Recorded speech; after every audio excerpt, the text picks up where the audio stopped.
Good afternoon. I call to order the informal interactive hearing of the General Assembly with indigenous peoples held in accordance with Resolution 71/321 of 8 September 2017. I'd like to warmly welcome all of you to this meeting.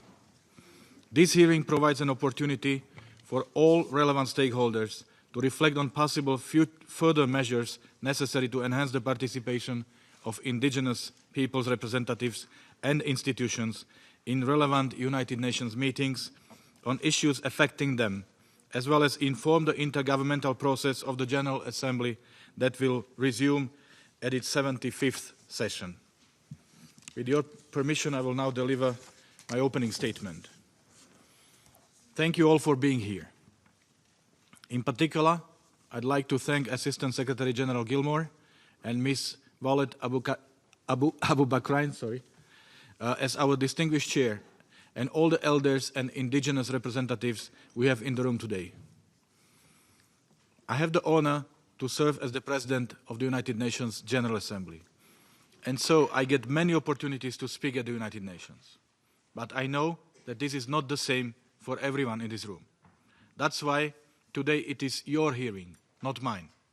And that's why I want to limit myself to a few brief remarks before turning the floor over to you.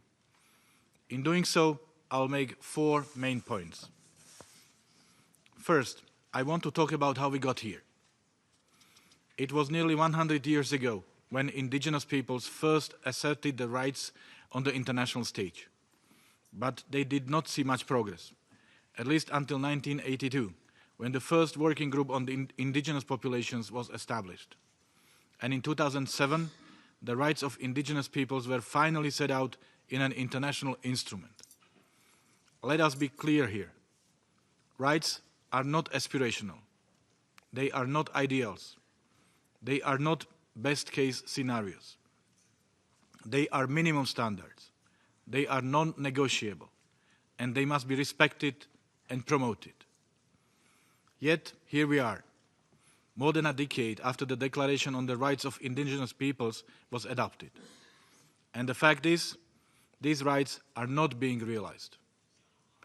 That's not to say that there has been no progress. In fact, we heard many success stories during yesterday's opening of the Permanent Forum. But they are not enough. Which is why, as my second point, I want to say that we need to do much more. Last September, the General Assembly gave my office a new mandate. It requested that I organize informal, interactive hearings to look at how indigenous peoples can better participate at the United Nations. So that's why we are all sitting here. But before we launch into our discussions, I want to acknowledge the elephant in the room. I know that many of you were disappointed with the General Assembly's decision last year. After 2 years of talking, many of you wanted more than these interactive hearings. We cannot gloss over this, and that's why I want to address it from the outset. But I must also say this. Things may be moving slowly, but they are still moving. When our predecessors formed the first indigenous working group in 1982, their chances were slim. Many doubted whether an international instrument could be adopted. And frankly, it took longer than it should have. But it still happened. So we need to acknowledge the challenges and frustrations. We cannot sweep them under the rug. But we also cannot let them take away from the opportunities we have in front of us. And that brings me to my third point on our discussions today. This is your hearing. So please be blunt. Please be concrete. Please be innovative. Like I have said, we should not pretend that everything is perfect. Major problems persist, particularly at the national level, and we need to draw attention to them. Today, however, we have a very specific mandate, and that is to explore how we can carve out more space for indigenous peoples on the international stage. That's why I ask you to focus on the future of our work here at the United Nations, and to try to come up with as many ideas and proposals as possible. In particular, we should look at the following questions. Which venues and forums are most suitable? What modalities should govern participation? What kind of participants should be selected? And how will this selection happen? We should also try to form a broader vision. This will allow us to better advise the General Assembly's ongoing process to enhance indigenous peoples' participation. Finally, next steps. As you know, this is our very first informal interactive hearing. There will be 2 further hearings, next year and the year after. Then, during what we call the 75th session of the General Assembly, negotiations between governments will start up again. Turning back to today, the immediate outcome of our hearing will be a President's summary. But I'm confident that the longer-term outcome will be yet another step in the direction of change. So, ladies and gentlemen, this is where I will conclude. My main job now is to listen, and I thank you for your attention. And I now give the floor to Mr. Andrew Gilmore, Assistant Secretary General for Human Rights. Please. Thank you very much, Mr. President. Excellencies, colleagues. The rights of indigenous peoples in many places around the world are today at best unmet and at worst under active threat. And that is why we are very grateful to the President of the General Assembly for organizing this important event and for his other efforts in this regard. The participation of indigenous peoples in UN processes has definitely increased since the 1980s, when the UN formally began to work on this topic. And their participation has been recognized not only as a clear right, but also as a valuable contribution to our common understanding of some vital global issues. In the UN human rights system, we are fortunate enough to have the special rapporteur, the UN expert mechanism, and the UN Voluntary Fund for Indigenous Peoples. But here in New York, we have worked for over a decade with the Permanent Forum on Indigenous Issues, which has been a very useful tool in raising awareness of their issues. Moreover, to take an example, the Paris Agreement acknowledged the important contribution of indigenous peoples' traditional knowledge when it comes to mitigating the effects of climate change. In recent years, the UN system has sought to create a space so that the expertise of indigenous peoples can play a proper role in our work. And this effort is about making the UN inclusive of indigenous peoples' representative institutions. Thus, we welcome the call for regional consultations by the General Assembly last year as an important opportunity to ensure that the views of as many indigenous communities as possible, including women and youth groups, are fully considered in every effort made being to advance their agenda. Institutions of indigenous peoples manifest themselves in a wide variety of forms, as federations of peoples, autonomous governments and parliaments, community-based decision-making bodies, and other groups. While some states formally recognize these institutions, others do not. We feel that our challenge lies in ensuring that, regardless of their status in their own countries, they have the ability to participate in UN processes. Should we fail to achieve this, we will miss out on hearing the voices of all indigenous peoples' representatives from all regions of the world. And that is why this meeting today, which is part of the wider consultation process, could be so important. And against this backdrop, and perhaps for me it's the second elephant in the room that the President referred to, we find the current trend of increased violence against indigenous defenders in many countries to be profoundly troubling. We find courageous indigenous representatives trying to defend their ancestral lands and their local environments, being threatened, brutally assaulted, and in many cases killed. It should surely go without saying that we, the peoples of the UN Charter, must include indigenous peoples. That the phrase, leaving no one behind from the SDGs, must include indigenous peoples, and non-discrimination must include indigenous peoples. But it is essential that we actually do more to show that we understand this, and this meeting is a useful step in this regard. Thank you very much. I thank the Assistant Secretary General for Human Rights for his statement. I now give the floor to Ms. Mariam Waled Abu Bakrain, Chair of the Permanent Forum on Indigenous Issues. Thank you. Distinguished Excellencies, delegates from member states, indigenous brothers and sisters. I would like to express my gratitude to His Excellencies Ms. Rolav Lajczak, President of the General Assembly, for inviting me as the Chair of the Permanent Forum on Indigenous Issues to this informal interactive hearing. The Permanent Forum acknowledges the effort and commitment made by President of the General Assembly to carry forward the consultation and establish the framework for future negotiations. I would like also to thank you for your excellent presentation yesterday at the opening ceremony of the Permanent Forum. It was a very, very strong message for indigenous peoples and for the Forum.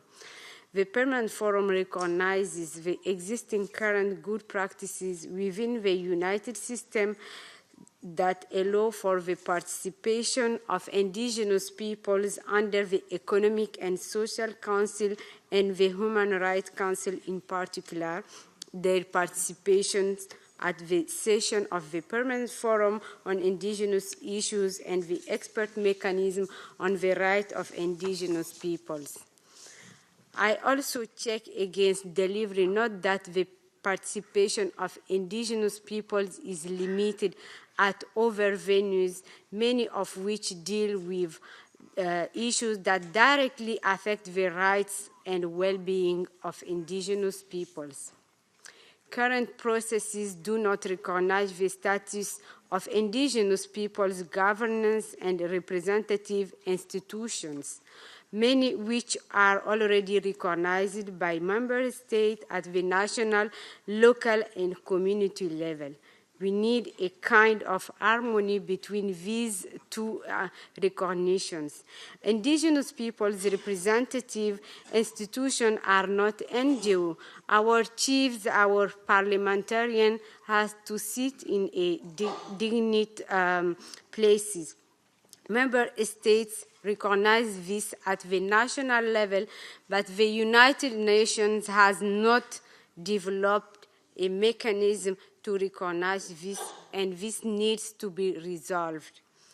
Over the past years, indigenous peoples are increasingly participating at the United Nations, but indigenous peoples still remain marginalized from important decision-making process.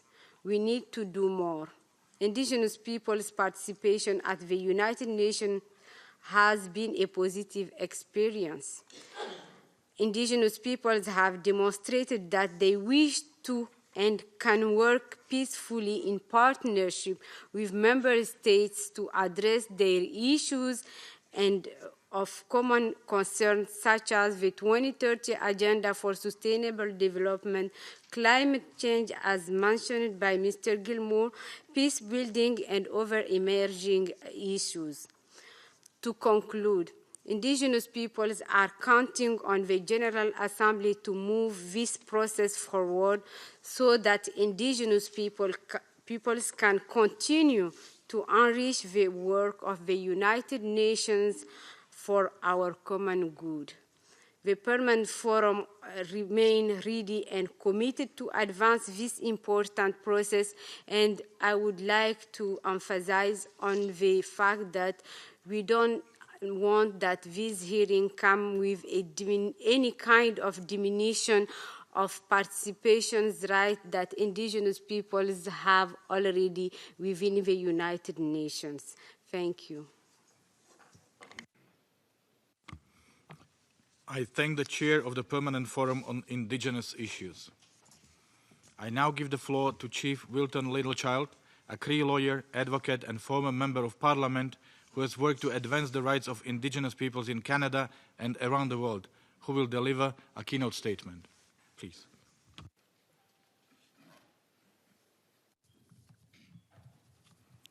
Mr. President, Your Excellencies, Nigan Kahkio, the Tamskadna, Egoatsota, Ino Epixquid, Eximstahen and Askamon.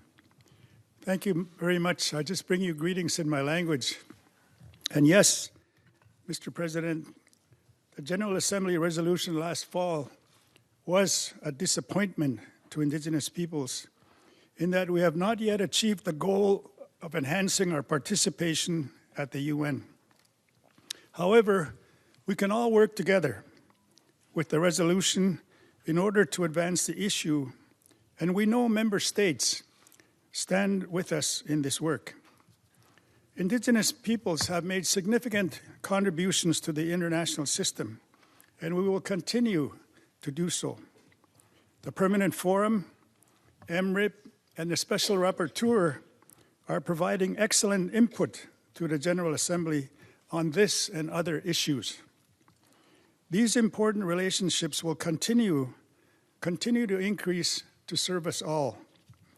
For the states who have concerns about our participation, know that Indigenous peoples want to work with you to address your concerns. I truly believe that by working together, we can reach a common understanding that Indigenous peoples' enhanced participation would be an overwhelming success for the General Assembly. The adoption of the Declaration was the culmination of incredible efforts by Indigenous peoples, allies, and member states. Internationally, significant progress on the Declaration is ongoing. To date, the General Assembly has reconfirmed the United Nations Declaration at least 8 times, and that is something to celebrate. Indigenous peoples are actively implementing the Declaration in governance, in negotiations, and yes, in litigation. Human rights education is growing, and the Declaration is being used in diverse ways at the community level. Globally, Indigenous peoples and states are learning about the Declaration and how to use it to promote harmonious and cooperative relations, mutual respect, understanding, and shared prosperity. The current process to provide for increased participation of Indigenous peoples within the UN system must not be used to undermine in any way the UN Declaration. This process should be recognizing our status as positive contributing actors at all levels of the UN. To fail to determine ways and means for ensuring Indigenous participation is inconsistent with Articles 41 and 42 of the Declaration. In particular, in denying Indigenous participation at the UN General Assembly, no substantive reasons have been provided, except that some states are firmly against such involvement. Some states are also insisting they must determine who is Indigenous in regard to Indigenous participation in UN bodies. Such positions are discriminatory and contrary to international human rights law. States should not be seeking to renegotiate what was explicitly rejected during the negotiations on the UN Declaration.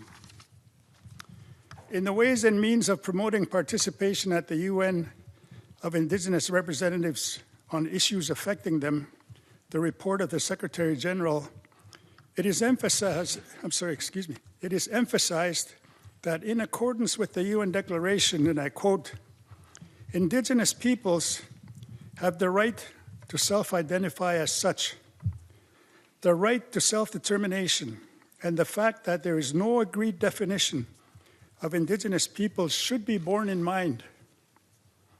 And I underscore, it is important to ensure that the process to determine recognized Indigenous peoples representatives strengthens Indigenous peoples' participation through their institutions, representative bodies, and organizations. In international law, there's no legal basis to insist that states must determine which peoples or persons are Indigenous. UN treaty bodies and mechanisms have repeatedly emphasized the right of Indigenous peoples to self-identification. Some proposals put forward by states fell short in failing to fully respect the UN Declaration and the operative paragraph 33 of the World Conference on Indigenous Peoples. Article 2, indeed, of the Declaration affirms Indigenous peoples and individuals are free and equal to all other peoples, and individuals have the right to be free from any kind of discrimination in the exercise of their rights, in particular, that based on their indigenous origin or identity.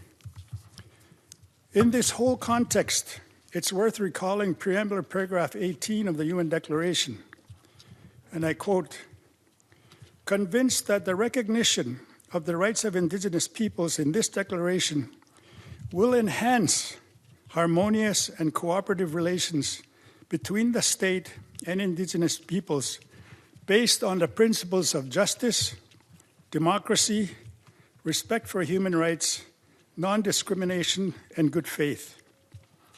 In order to safeguard the integrity of the international human rights system and uphold existing commitments, it's critical that states remain supportive of enhanced participation by indigenous peoples. We can find a way forward working together.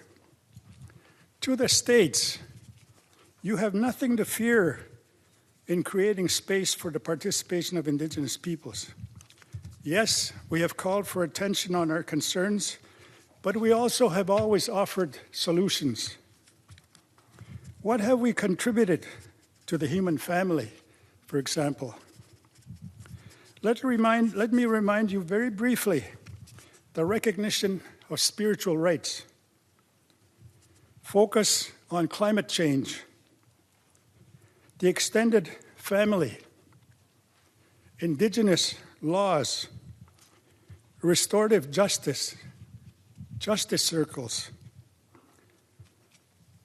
sports and traditional games as human rights, that Indian treaties are international and sacred agreements, promoting peaceful coexistence, holistic health, and leadership by our elders. These, among other indigenous perspectives, are benefits to humankind. We have more to offer. Finally, Mr. President, there are 3 specific recommendations I want to make, but in the interest of time, I will submit them in writing and simply conclude by saying, when I first came here 40 years ago, I asked my elders, what is it that you're seeking from the international arena? And this is what they said. All we want is recognition, respect, and justice. So I ask you all today, do we have recognition? Do we have respect? And do we have justice? And I leave that to you. Thank you very much, Mr. President.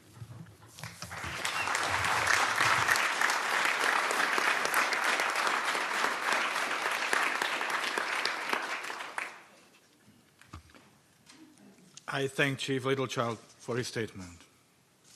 I now give the floor to Ms. Mirna Cunningham, Miskita feminist, indigenous rights activist, and president of the Fund for Development of Indigenous Peoples of Latin America and the Caribbean from Nicaragua, who will deliver a keynote statement. Please.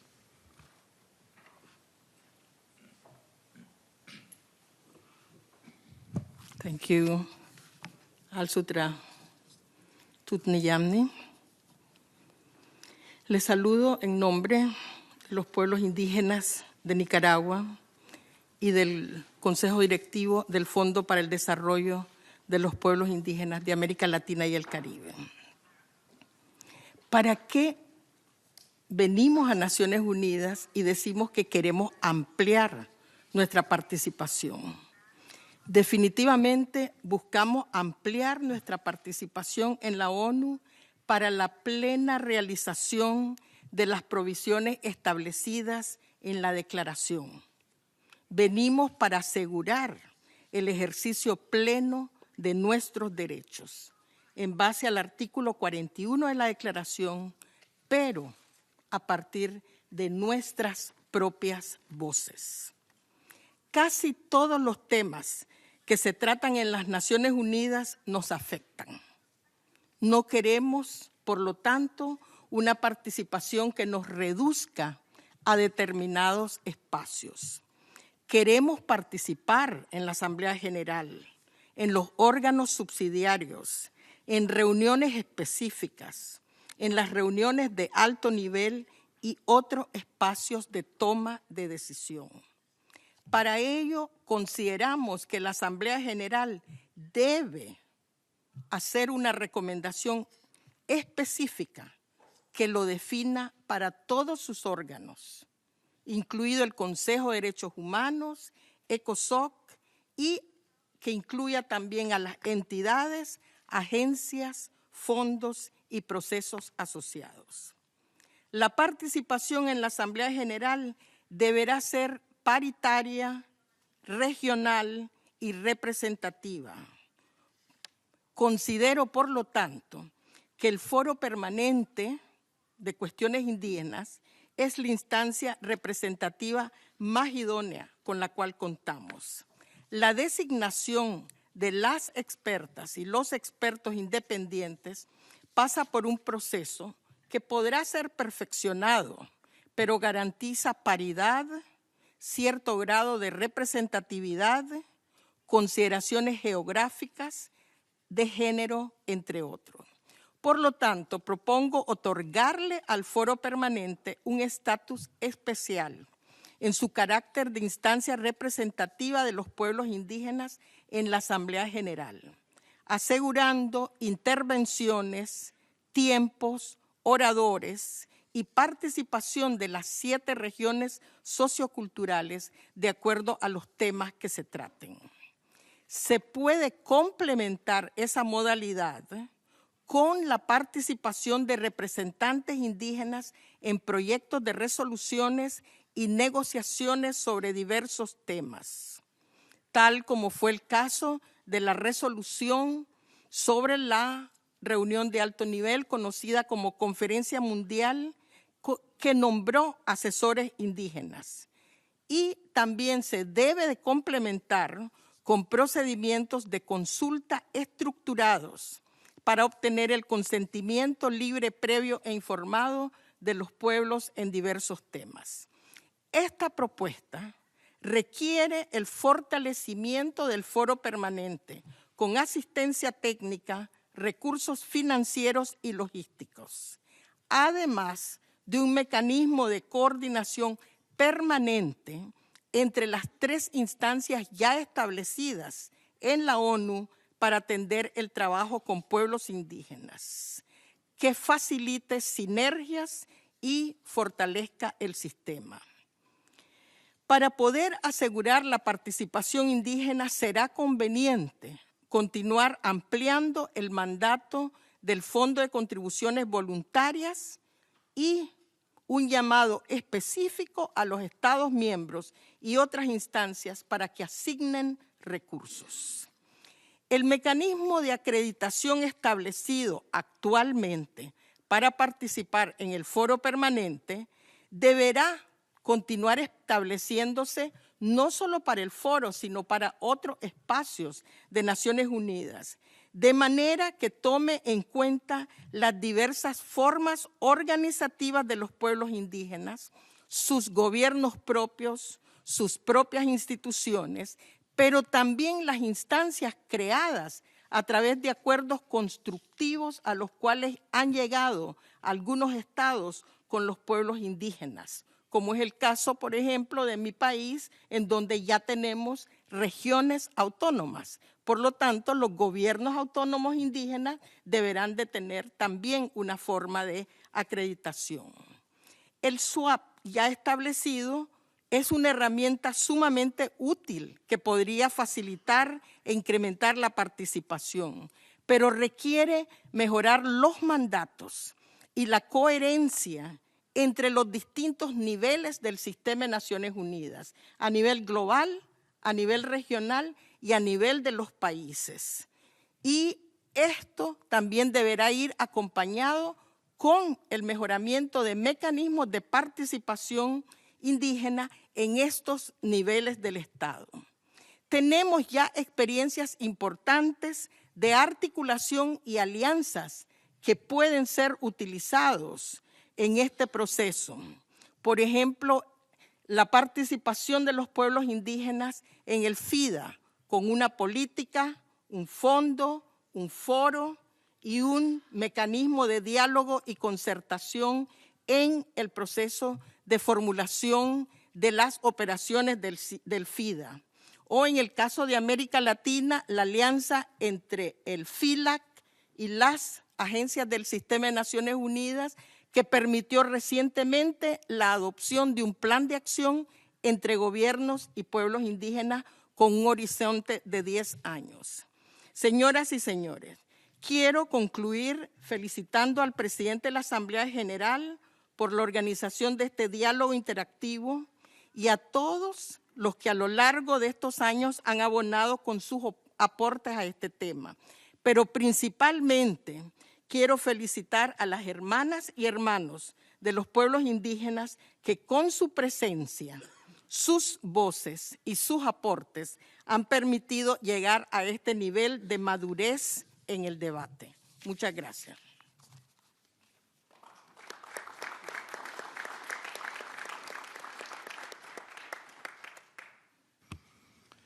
I thank Ms. Cunningham for her statement.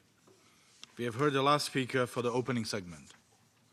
As indicated in the program, this informal interactive hearing consists of an opening segment and an interactive discussion.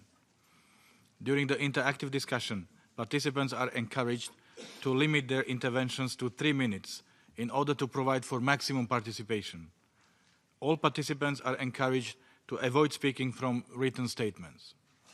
To assist speakers in managing their time, arrangements have been made for the microphone light to start blinking to indicate that they have 1 minute left to wrap up their statement. When the 1 minute is up, the light will stay on to signal to the speaker to conclude his or her intervention. I hope that you will allow me when necessary and in an appropriate manner to notify speakers when the time is up. I would like to inform participants that those wishing to speak are kindly requested to press the button located at the base of the microphone in order to be placed on the list of speakers. Representatives of the Secretariat will walk around the chamber to ascertain the names of the participants wishing to speak. Once your name has been inscribed on the list, your microphone button will be deactivated. When a participant has been given the floor, kindly press the microphone button again. The green light on your microphone will guide the technician to activate your microphone. Once the light on your microphone turns red, indicating that your microphone has been activated, you may proceed to make your intervention.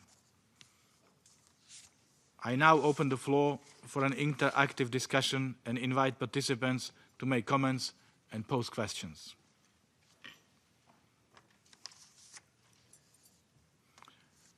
As first, I give the floor to the distinguished representative of Finland.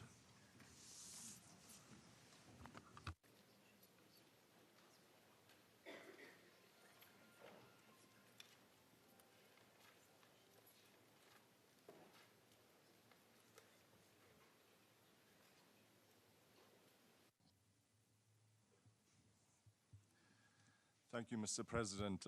Allow me to start by thanking you, Mr. President, for your strong statement today and at the opening session of the Permanent Forum in support of the indigenous people's participatory rights. As one of the 4 advisors of the 2 previous presidents of the General Assembly, I would like to thank all the member states and representatives of indigenous peoples for their active engagement during the consultation process in the 70th and the 71st session of the General Assembly. We had rich discussions on promoting the participation of indigenous peoples' representatives and institutions at the UN in issues affecting them. The consensus resolution adopted by the General Assembly on the topic last fall, while a disappointment to many, ensured continued deliberations in partnership with indigenous peoples and requested a report from the Secretary General on the participation, including based on this process and some of the questions that were raised during the negotiations. The The General Assembly also urges all relevant UN bodies to follow up on the call for further efforts to facilitate participation. For instance, the Human Rights Council could, as a first step, decide to hold a panel discussion on or an expert workshop on how to realize indigenous peoples' representatives and institutions' participation at the Council. The informal hearings by the President of the General Assembly are important for the preparation of the discussions for further measures of enhanced participation at the 75th session. We are happy to participate in this hearing today and are looking forward to the comments that will be made regarding the possible way forward. I also hope that the information compiled by the advisors over the past two General Assemblies and publicly available on the UN website can be built upon in the work paving the way for the 75th session. Greater involvement of indigenous peoples from all regions of the world in the coming process, including through national and regional consultations, will be important in order to ensure that indigenous peoples are heard during the preparations of the report of the Secretary General. Only through respectful partnership between member states and indigenous peoples can we ensure solutions that ensure indigenous peoples' representatives and institutions future enhanced participation at the United Nations, including in the General Assembly, ECOSOC, and the Human Rights Council. There's clearly expressed will in the UN Declaration on the Rights of Indigenous Peoples that ways and means of ensuring participation of indigenous peoples on issues affecting them shall be established also at the UN. The high-level meeting of the General Assembly, known as the World Conference of Indigenous Peoples, made a commitment to considering ways to enable the participation of indigenous peoples' representatives and institutions in meetings of relevant United Nations bodies on issues affecting them, and it has been solidified by the agreement last fall to continue the considerations in the 75th session and with a preparatory process leading to it. We have now to follow the framework provided by the resolution while working to enhance indigenous peoples' participation. The indigenous peoples need to be heard and meaningfully participate during these discussions. Thank you, Mr. President. I thank the distinguished representative of Finland. I now give the floor to Ms. Aili Keskitalo, representing Sami parliaments of Norway, Finland, Sweden, Sami Council, Inuit Circumpolar Council.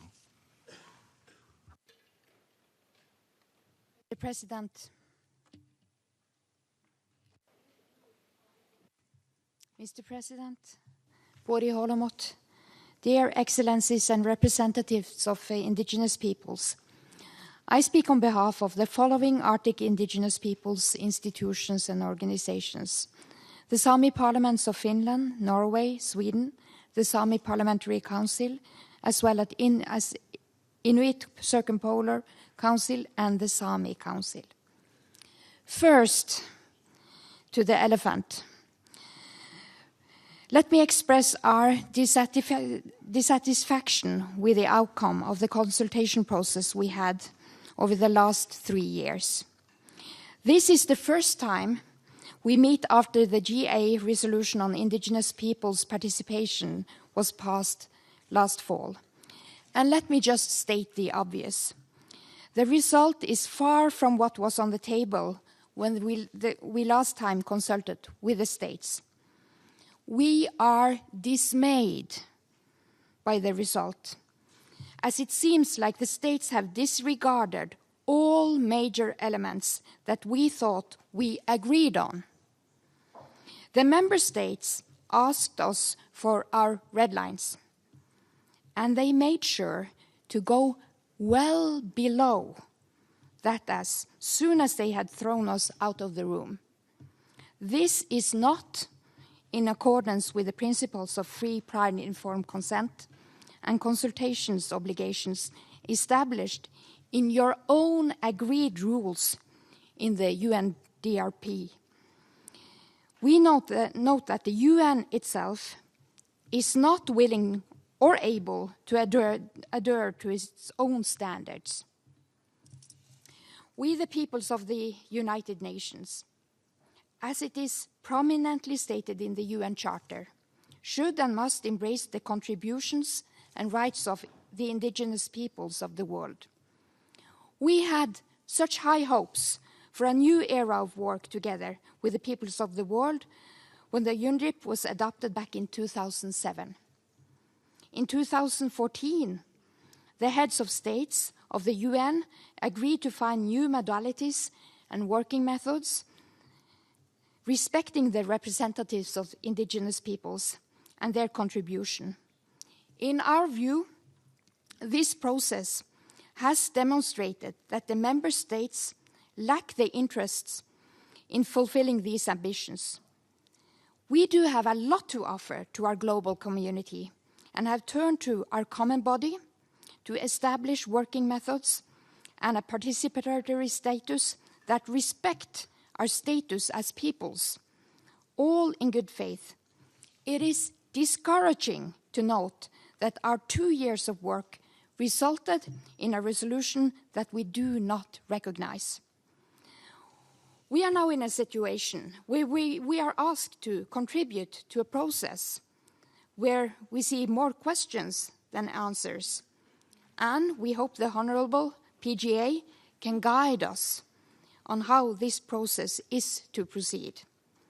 We are curious to how we are to move forward as we maintain our primary positions. We did our best to adjust and to address the concerns of member states during the last couple of years of consultations. But we did not expect states to simply disregard our input. We are seeking the PGI guidance on how we can re-establish a constructive dialogue on the participatory rights of indigenous peoples' representative institutions in all UN fora during these consultations. Indigenous peoples have the right to participate in decision-making on all levels. We are still waiting for the UN to accept this principle for its own governing bodies. As long as we are kept out of the room, these rights are not implemented. We still have the position that indigenous representatives institutions should be granted participatory rights in the UN on the same level as the vast majority of observers to the UN. That is the only level that would reflect indigenous peoples' position in our global community, without confronting or challenging the position of member states in the United Nations. Indigenous peoples have contributed to the work of the United Nations over many decades, and we are still aspiring to strengthen our work with you. But in order for this to be meaningful, we will need to get into the building. Mr. President, we are willing to work with you to be able to accomplish our ambitions, to contribute to the work of the UN in the name of peace and prosperity for all, including indigenous peoples. Ologeito. Thank you.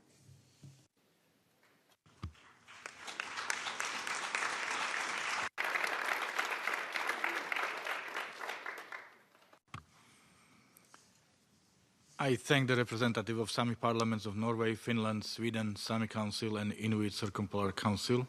Your message was loud and clear, and it was well heard, and it was well taken note. I now give the floor to Mr. Edward John, representing First Nation Summit Indigenous Peoples in Western Canada.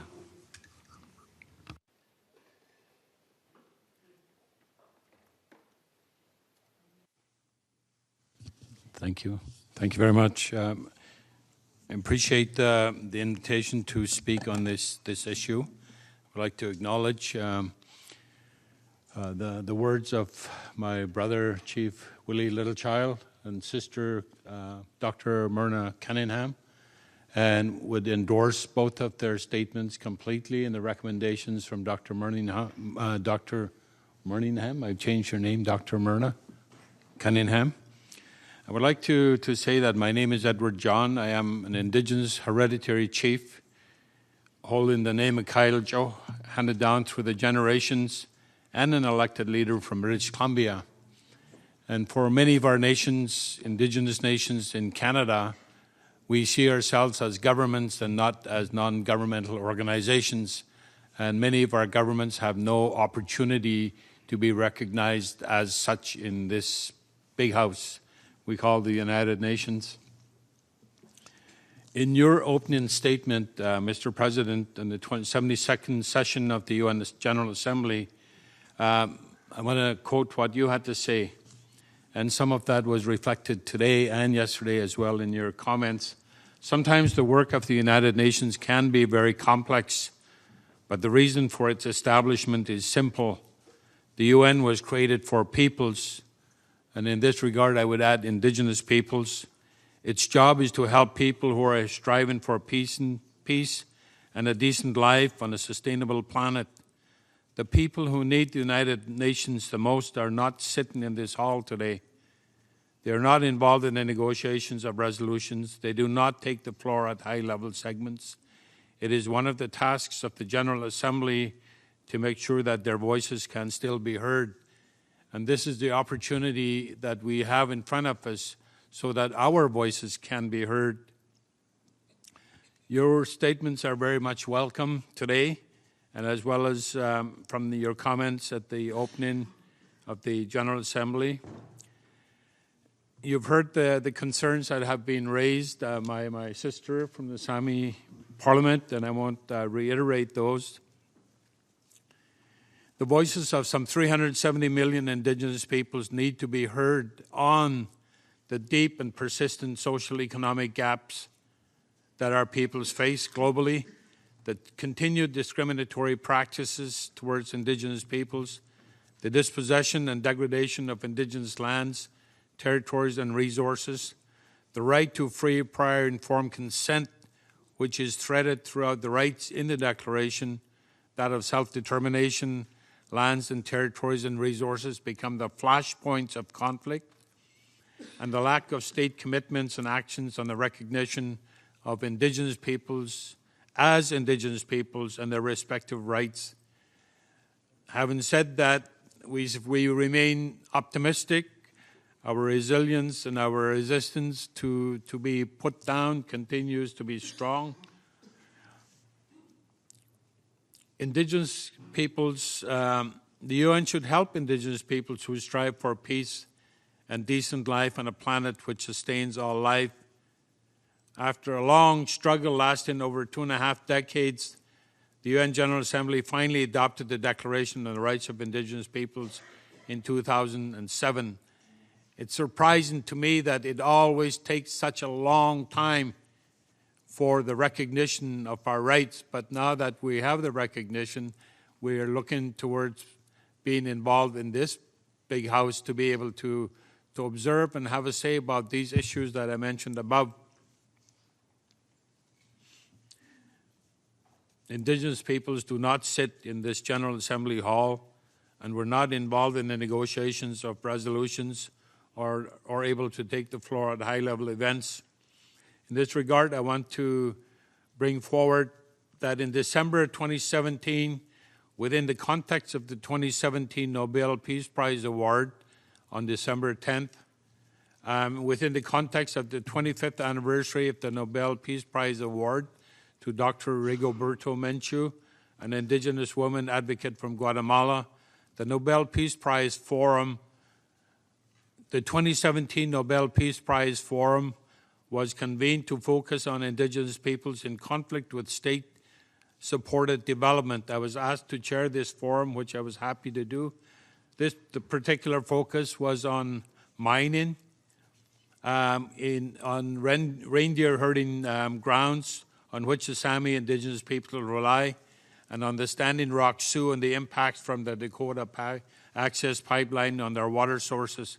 An outcome document called Nazal was prepared and will be submitted to your office. Olaf Nolstad, director of the Norwegian Institute, said, "We are pleased about the outcome of the 2017 Nobel Peace Prize Forum in the form of the Nazal Declaration. The Norwegian Nobel Institute applauds and fully supports the efforts to convene an inclusive multi-stakeholder dialogue on peace. I want to make a couple of recommendations. That the UN Declaration must be understood as an instrument of peace, where the rights in the Declaration as minimum standards for relationships are applied, and where Indigenous peoples and their rights are respected, recognized, and implemented, peaceful relationships should become the norm. And secondly, that no later than the 75th General Assembly, consistent with Article 18 and Article 42 of the UN Declaration, the voices of the representatives and institutions of Indigenous peoples who strive for peace and decent life should be heard in the United Nations, and that Indigenous peoples are able to take the floor at all high-level events and be fully engaged in the negotiations of resolutions that affect them. And finally, that the President's 3 interactive sessions with Indigenous peoples should proceed in good faith, reflecting the honor and trust responsibilities and obligations of the United Nations to all peoples, including Indigenous peoples. Thank you very much.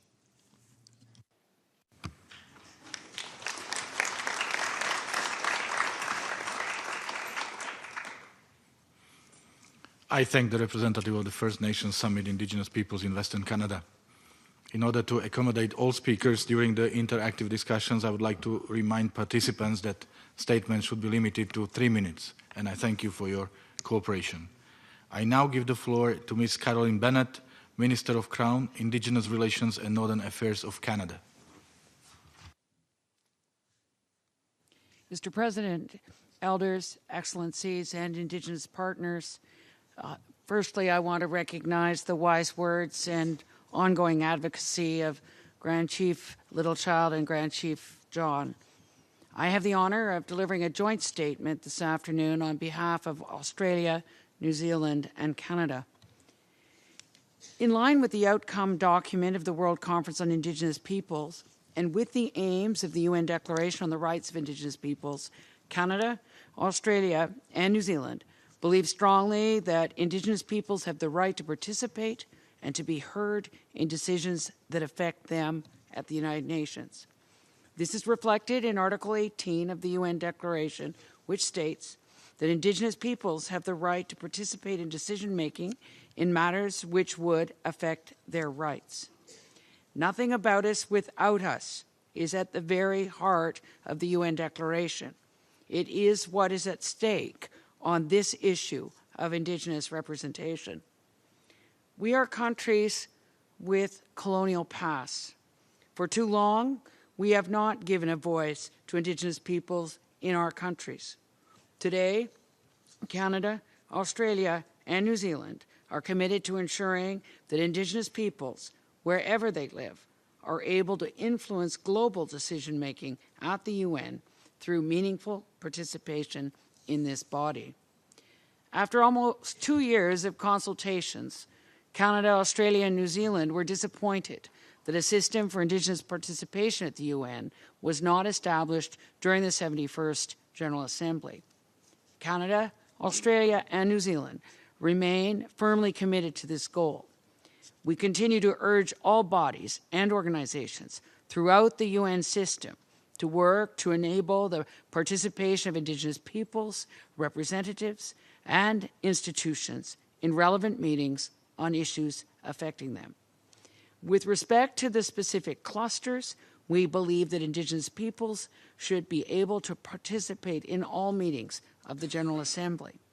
Processes around selection and accreditation must be fair and transparent.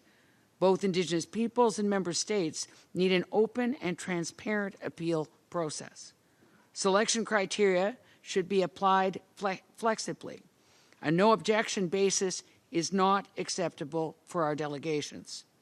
As our discussions move forward, we want to ensure that the UN gives consideration to broader participation of Indigenous peoples, including Indigenous women and girls. We look forward to continued efforts by Indigenous peoples and member states to advance this issue over the next few years and to find innovative solutions to the remaining challenges.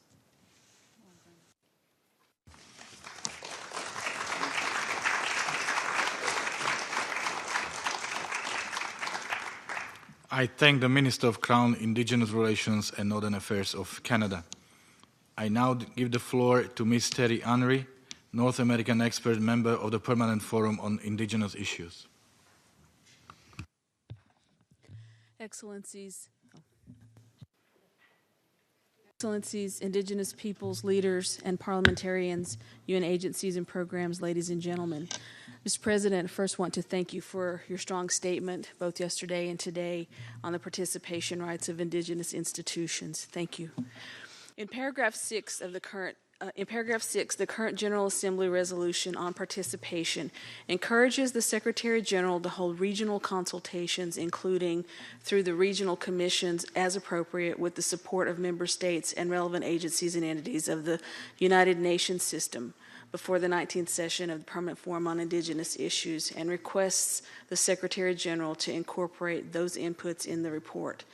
I understand that these consultations are not yet scheduled or funded. The UN views these regional consultations as authorized but not required.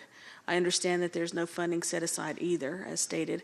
Regional consultations are key to building global support for participation.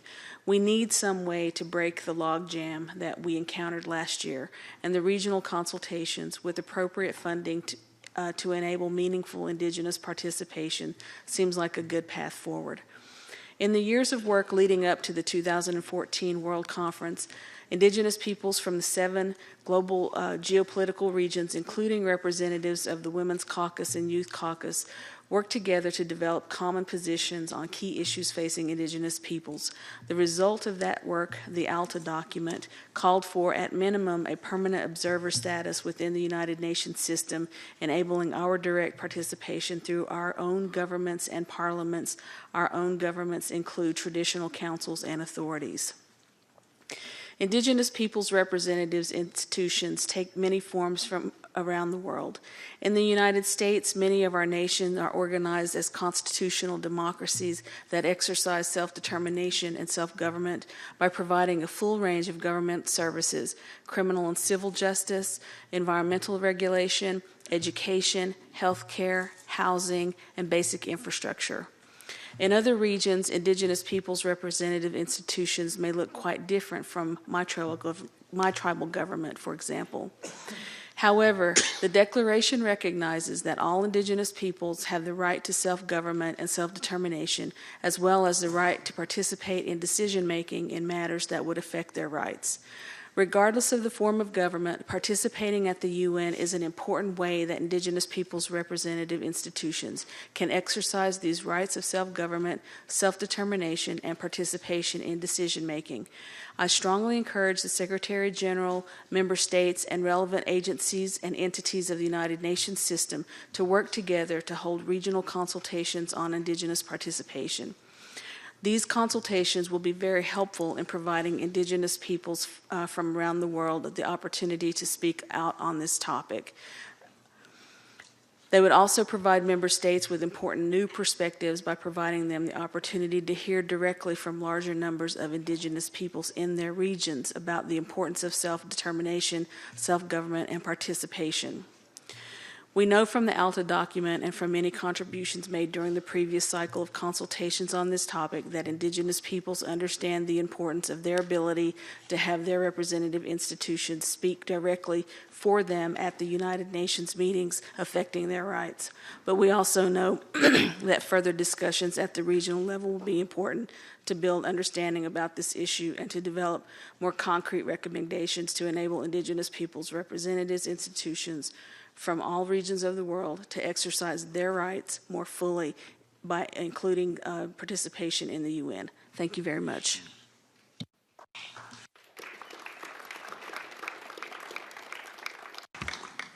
I thank the North American expert member of the Permanent Forum on Indigenous Issues.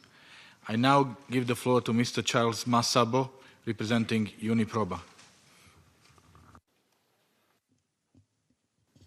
Merci de m'accorder.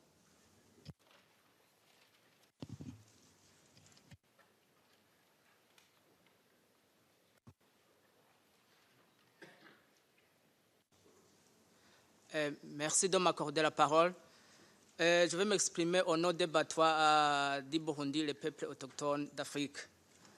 Nous, les Batois du Burundi, nous apprécions la création et le développement progressif des mécanismes qui s'occupent des questions autochtones mis en place par l'Organisation des Nations Unies en vue de promouvoir, de protéger et défendre les droits des peuples autochtones, tels que l'instance permanente sur les questions autochtones, le mécanisme d'experts et les droits des peuples autochtones, et le rapporteur spécial sur les droits des questions autochtones. Cependant, les conditions de participation des peuples autochtones d'Afrique aux réunions des organes pertinents de l'Organisation des Nations Unies sont lacunaires et méritent d'être améliorées car le temps de participation reste faible malgré de bonnes mesures régulièrement prises à ce sujet.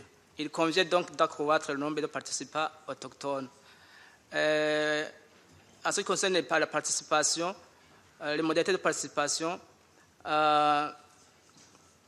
il est convenable que le principe d'équité et d'égalité des participants soit privilégié. En effet, le droit à la parole, le temps de communiquer, ainsi que le nombre d'interventions doivent être équitables.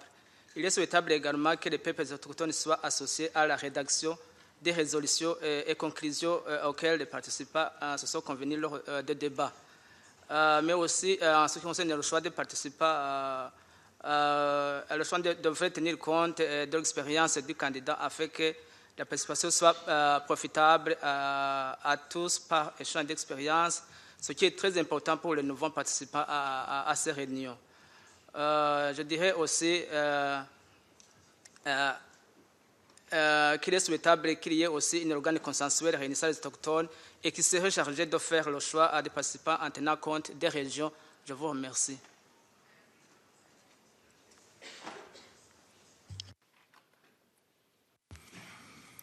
I thank the representative of UNIPROBA. I now give the floor to the representative of the European Union. Mr. President, distinguished colleagues, distinguished indigenous representatives, as an active participant in last year's consultations and negotiations on the participation of indigenous peoples' representatives and institutions in relevant UN meetings, the European Union is pleased to be part of this informal hearing. The consultations and negotiations process to date has undoubtedly not been easy, but it has provided a comprehensive overview of the various realities with regard to indigenous peoples around the world. We commend again the excellent leadership of the four facilitators in this regard. The adopted resolution outlines a clear process agreed by all UN member states, and we appreciate the opportunity it provides to continue the exchange and dialogue with indigenous peoples' representatives and their institutions. We believe that this process will deepen the support for consensual outcomes in view of the 75th session of the General Assembly, where we will need to take decisions again. The EU is committed to indigenous peoples' participation. This is reflected in the EU Council conclusions on indigenous peoples adopted in May 2017, which underscore the crucial importance of further enhancing opportunities for dialogue and consultation with indigenous peoples at all levels of EU cooperation. The EU will remain engaged in this process and will continue to constructively contribute to it. Thank you, Mr. President. I thank the representative of the European Union. I now give the floor to Mr. Suleiman Mamutov, representing the Mejlis of the Crimean Tatar people.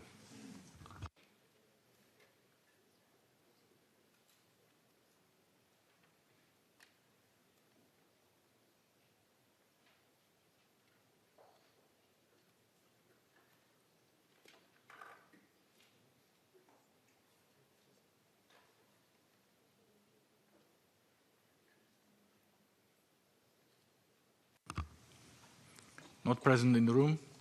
So I now give the floor to Ms. Heather Whiteman-Runshim, representing the Native American Rights Fund.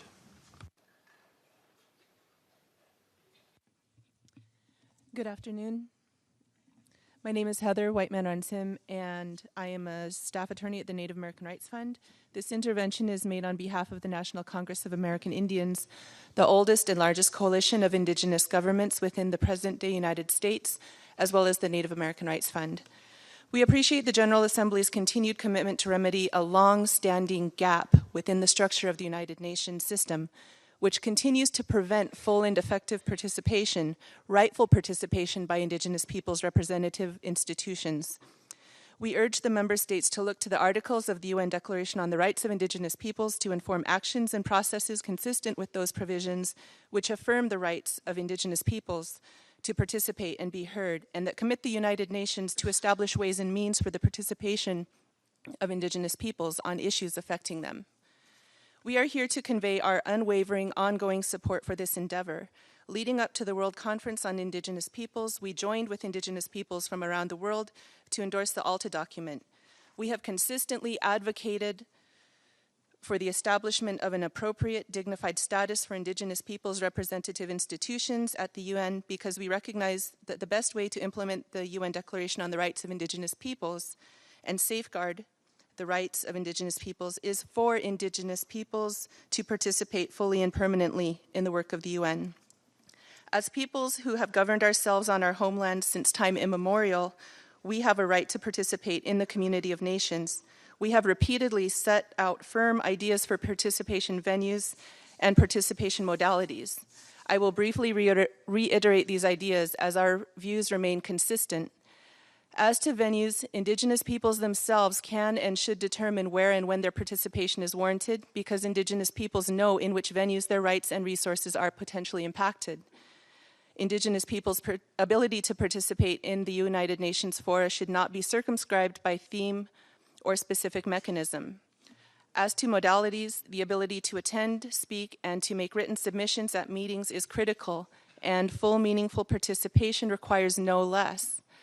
Priority in seating and on speakers lists should be provided to Indigenous peoples' representative institutions, and additionally, financial assistance and technical support are essential to ensure full and effective participation by Indigenous peoples.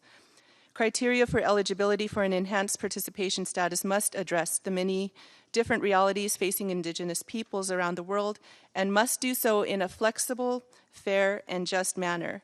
A new and independent committee will be needed to apply those criteria. Indigenous presence and expertise on this committee is necessary, and geographic balance in representation of committee members should be a strong consideration in choosing members to serve on such a committee. In working towards these commonly held goals, we understand and underscore the need for Indigenous peoples' full involvement in this process. Although we did not achieve our goals in the 71st General Assembly, we believe it is crucial to continue towards achieving a solution that can be supported by member states, but most importantly, upholds the rights of Indigenous peoples. We look forward to hearing more about how this process will now move forward and how Indigenous peoples from all regions will be included in the process as the discussion continues. Indigenous peoples' active participation is crucial going forward. The regional consultations outlined in operative paragraph 6 of Resolution 71/321, passed by the General Assembly on September 8th of 2017, should be a priority, and member states should consider contributing financial and technical assistance to ensure that those sessions come to pass and provide the crucial opportunity for generating support for Indigenous participation and for ensuring that Indigenous peoples from all the global Indigenous regions have a chance to weigh in on this critical issue. Thank you.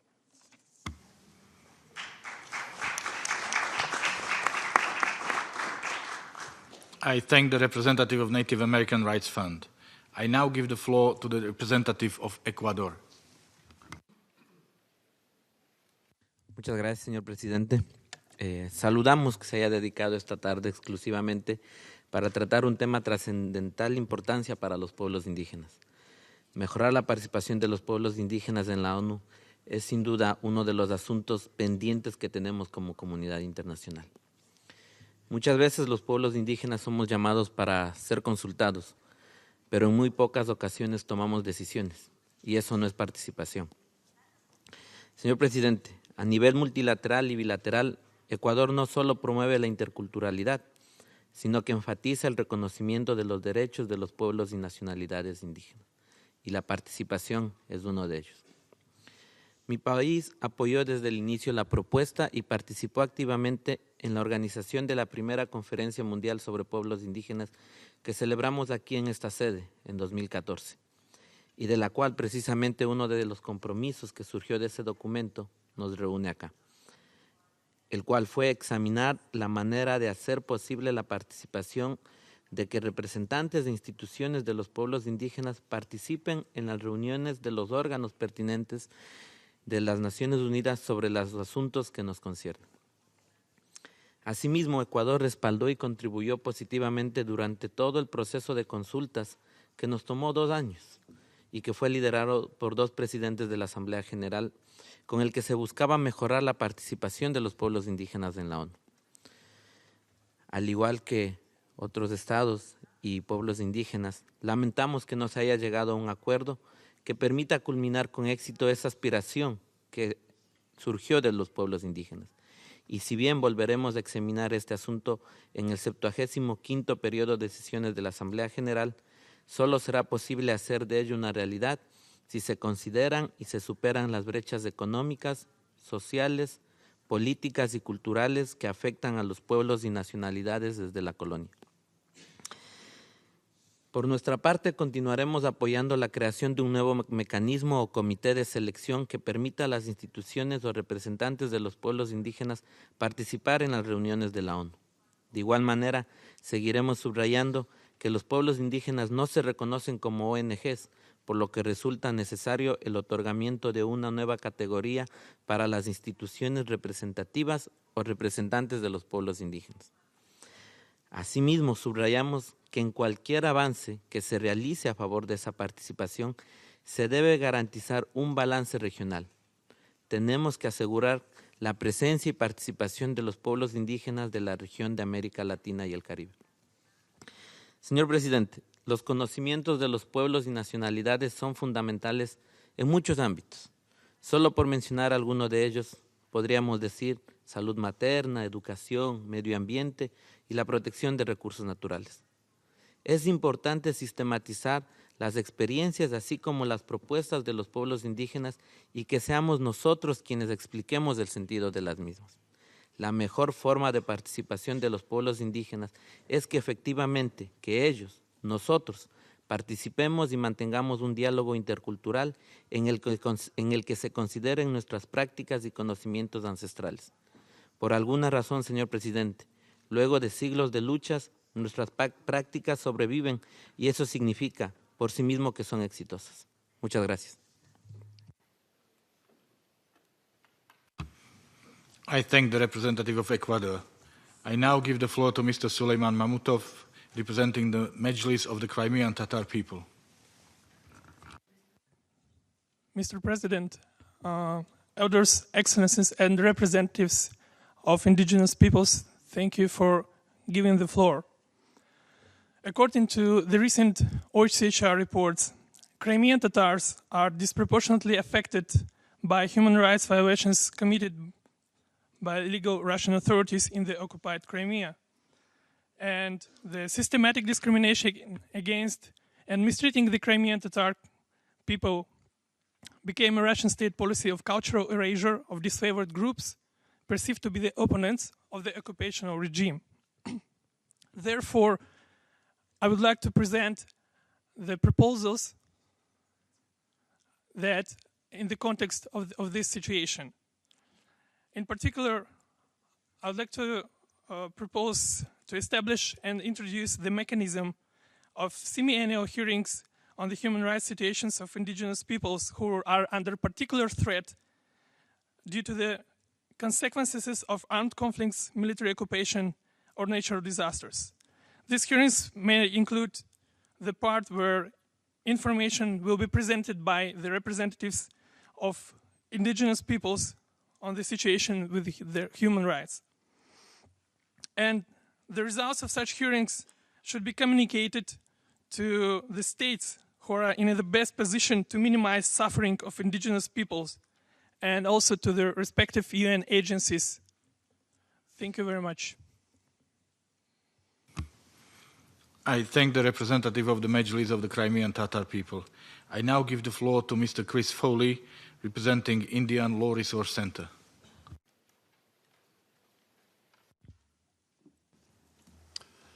Good afternoon. Thank you, Mr. President. The Indian Law Resource Center is pleased to offer the following comments. At this time last year, we spoke here on the same topic, Indigenous participation. We expressed then our belief that perhaps the most significant step the United Nations could take to advance Indigenous rights is to enable the voices of Indigenous peoples who have exercised their rights of self-government and self-determination for generations to be heard directly here at the United Nations. Our position has not changed. Indigenous peoples' governments and representative institutions belong at the United Nations. We have exercised self-government and have sustainably managed our lands and territories for countless generations. While our governments and representative institutions have a variety of shapes and forms, it is through these authoritative and duly established representative institutions and decision-making bodies that Indigenous peoples' collective voices should be heard. Our representative institutions have expertise and experience to contribute to global policy debates on a range of topics, from climate change and environmental protection to health and violence against women. Indigenous peoples have much to share with the international community, and our communities have much at stake in the outcome of UN discussions and decisions on these topics. Between the World Conference in September 2014 and the adoption by the General Assembly in September 2017 of the resolution authorizing this current process, the President of the General Assembly oversaw an extensive program of consultations and interactive hearings with Indigenous peoples and member states. In those sessions, the Indian Law Resource Center, along with many Indigenous governments and organizations, made countless statements about the need for a new status to enable Indigenous peoples' representative institutions to speak on their own behalf at UN meetings on issues affecting them. We have offered extensive technical comments about the details of this new status, who would be eligible, who would review the applications, what exactly those institutions would be able to do, and in which venues they would be able to participate. We welcome the opportunity to continue these important discussions here in New York over the next 2 years. That said, this issue has been studied repeatedly by the UN. It has been the subject of a great deal of discussion here in New York. It has been carefully studied by the UN in the years before the World Conference, the expert mechanism in Geneva, and the Secretary General made important reports on this topic. In order to make real progress in resolving this issue, we believe that the UN and member states will need to take concrete steps to expand this conversation and bring in additional voices. The General Assembly resolution encourages the Secretary General to hold regional consultations.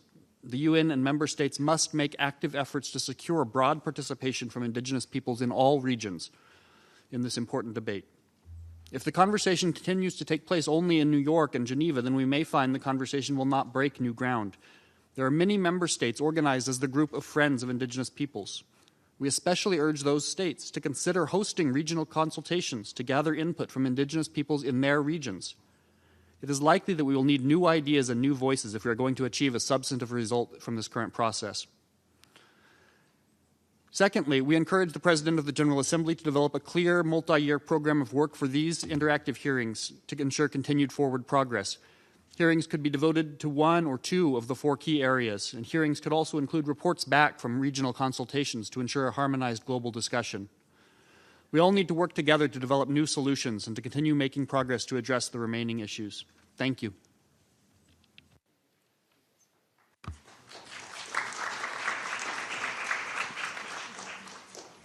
I thank the representative of the Indian Law Resource Center. I now give the floor to Ms. Irene Leshore on behalf of Nainoi Community Development Organization.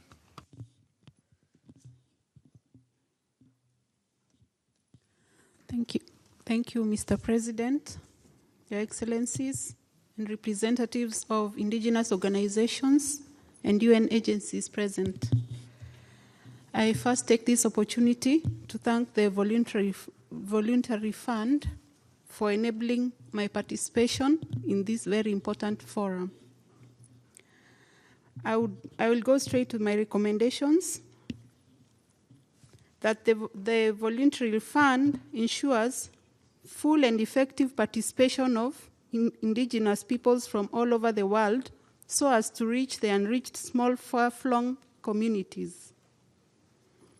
That the voluntary fund to increase funds and mandate to include other UN processes, e.g., the status of the CSW, the Committee for the Status of the Child, the UN General Assembly, etc.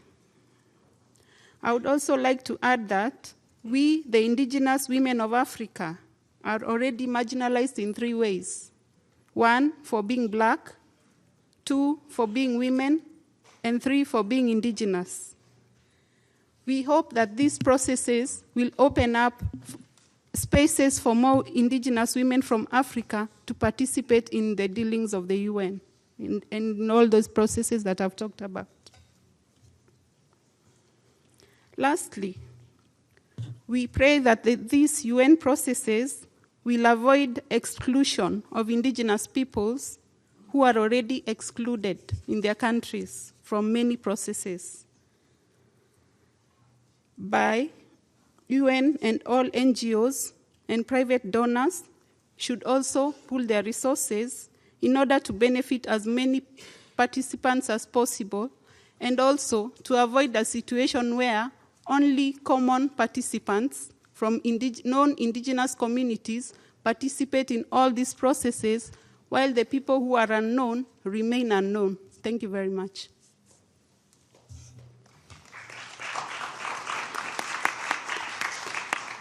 I thank the representative of Nanoye Community Development Organization. I now give the floor to the representative of Mexico.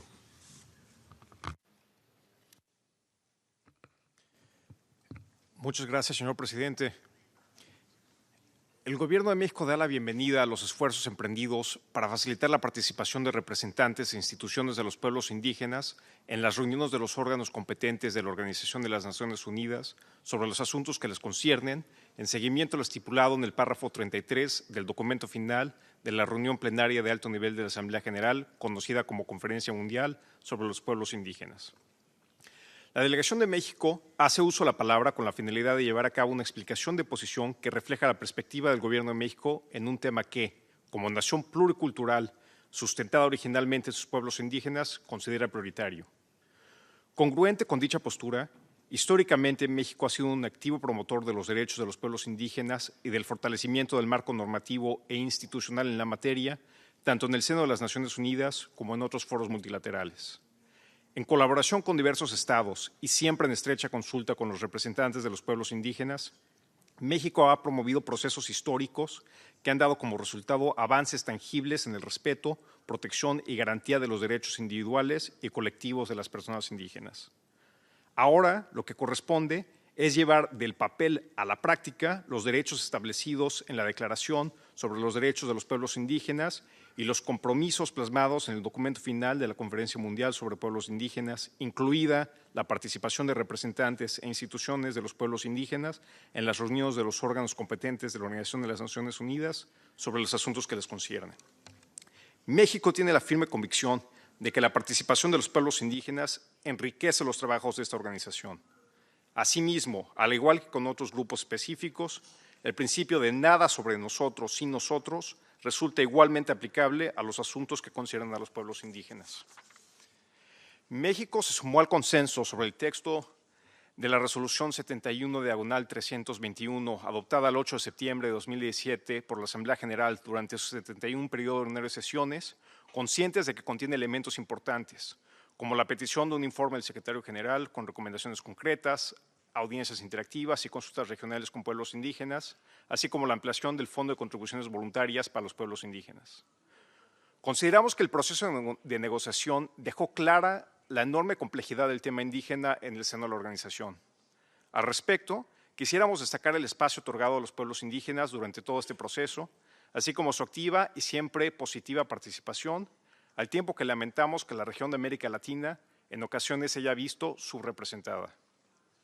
México reconoce que después de 2 años desde que comenzara el proceso que dio como resultado el texto de la Resolución 71/321, el desenlace satisface a pocos y queda muy por debajo de las expectativas generadas.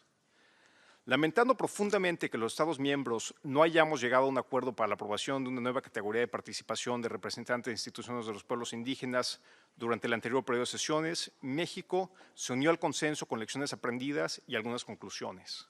Primero, nada del texto de la resolución que fue aprobada menoscaba los compromisos asumidos en la Declaración de las Naciones Unidas sobre los Derechos de los Pueblos Indígenas ni en el documento final de la Conferencia Mundial. Segundo, los espacios de participación que actualmente existen se mantienen y deberán verse fortalecidos y ampliados a futuro. Tercero, para que los pueblos indígenas y los estados podamos unir esfuerzos y trabajar conjuntamente, resulta indispensable valorar tanto las particularidades regionales como la naturaleza intergubernamental de la organización. Sinceramente confiamos que las lecciones aprendidas en este proceso alimentarán los futuros trabajos de la Asamblea en su 75º periodo de sesiones al inaugurarse una nueva fase de este proceso y volver a considerar el tema. Cuenta usted, señor presidente, con el apoyo decidido de México en sus esfuerzos por facilitar la participación de representantes e instituciones de los pueblos indígenas en las reuniones de los órganos competentes de las Naciones Unidas sobre los asuntos que les conciernen. Muchas gracias. I thank the representative of Mexico. I now give the floor to the representative of Aotearoa Indigenous Rights Trust.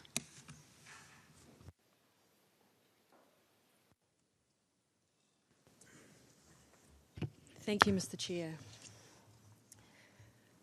First, I just want to explain I'm speaking on behalf of an Indigenous organisation, the Aotearoa Indigenous Rights Trust.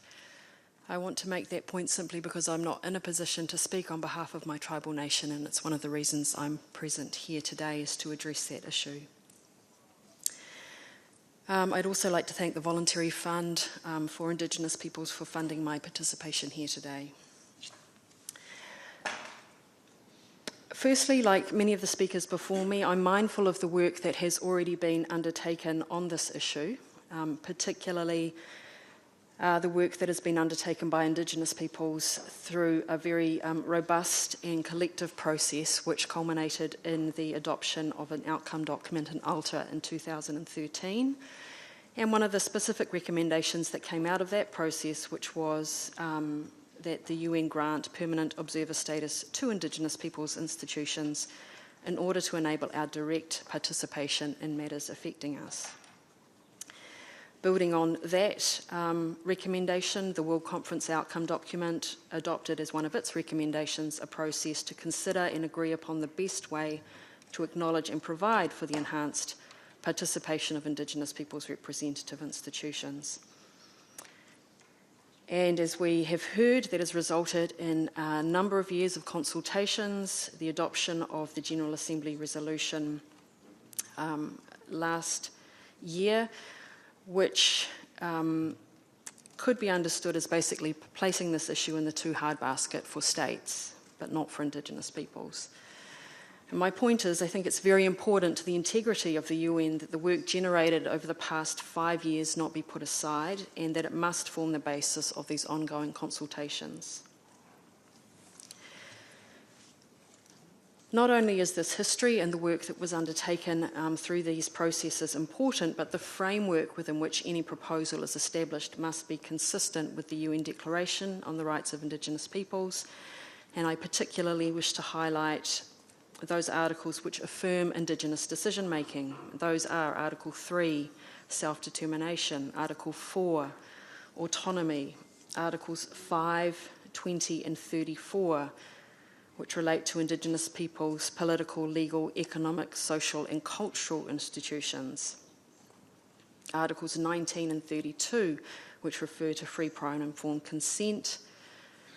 Article 33, which relates to membership, and Article 41, which relates to participation in the UN system. A process which does not provide for our rights cannot be accepted by states and will certainly not be accepted by Indigenous peoples.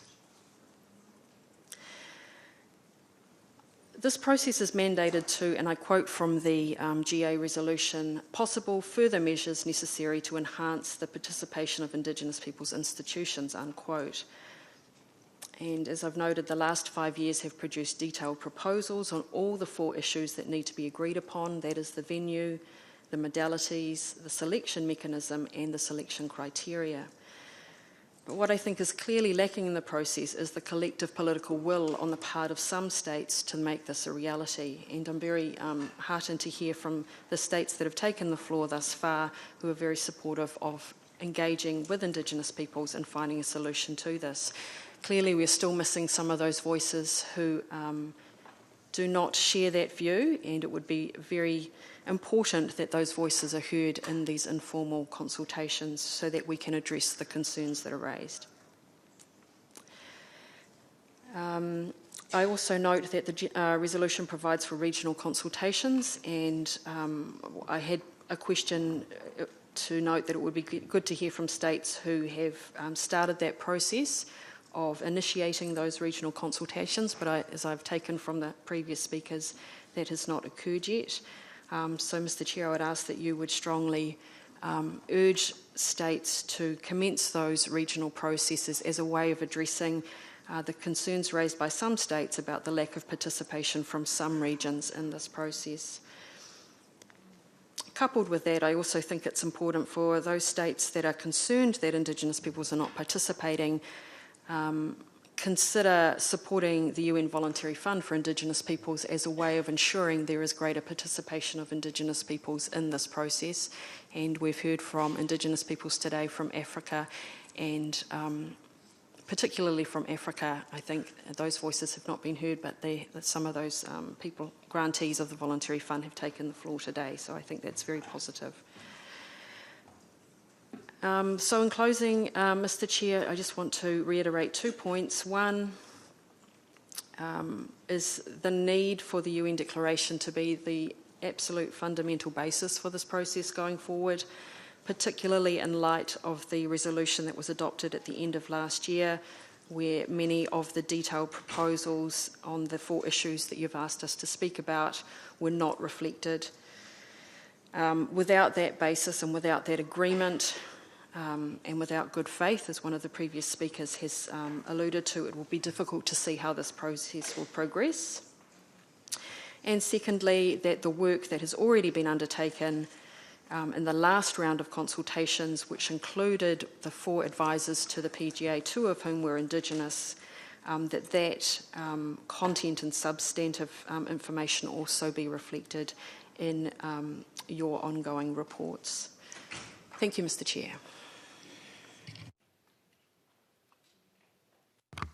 I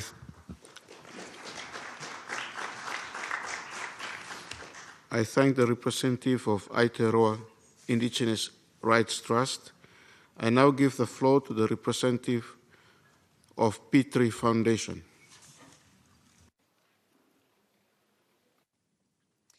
Tēnā tātou katoa. Thank you, Mr. President. I stand here as an Indigenous youth from Aotearoa, representing my whānau both present and absent from this space, and someone who equally recognises the silenced voices in this room. Responding to what has been shared today and the key objective of this space, which is to increase Indigenous people's participation, I would like to echo the call for permanent, guaranteed Indigenous people's voices within this forum, and acknowledge the structural failings of this forum to provide that. As a newcomer to this space, we cannot help but recognise the function of member states as gatekeepers to Indigenous people's engagement and participation here in this forum and within the wider United Nations ecosystem. This sits in direct contradiction to our rights and understandings of self-determination and sovereignty. And as our New Zealand representative has said just now, we do need innovative ways to encourage Indigenous participation. Though at the discretion of states, as the gatekeepers to our engagement, we see so many of our Indigenous brothers and sisters around the world denied entry, and our place here is equally malleable. I believe that meaningful participation would look like this forum and the wider United Nations body, affording Indigenous peoples as respective sovereign nations the same privileges and rights as that of member states. Further, I would ask our New Zealand government, as well as other member states, to recognise and incorporate Indigenous peoples and our sovereignty in domestic constitutional law. To conclude, I offer this in consideration of the Indigenous peoples and perspectives that are not present and continue to have their voices denied and excluded from this space. I carry this with a courageous naivety and idealism that we are stepping into a future we all wish to see for ourselves, and that would fully embody a peaceful, reconciled relationships in our world. Thank you, Mr. President. Ngā mihi nui.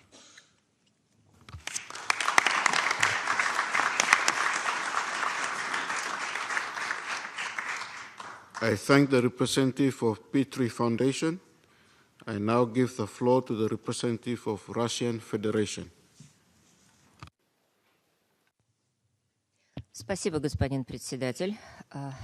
Мы приветствуем продолжение очень важных консультаций, которые, мы рассчитываем, будут проходить в конструктивном, деполитизированном ключе и позволят нам выйти на эффективные, практические решения, которые и позволят расширить участие коренных народов по вопросам их жизни, по актуальным вопросам, их волнующим.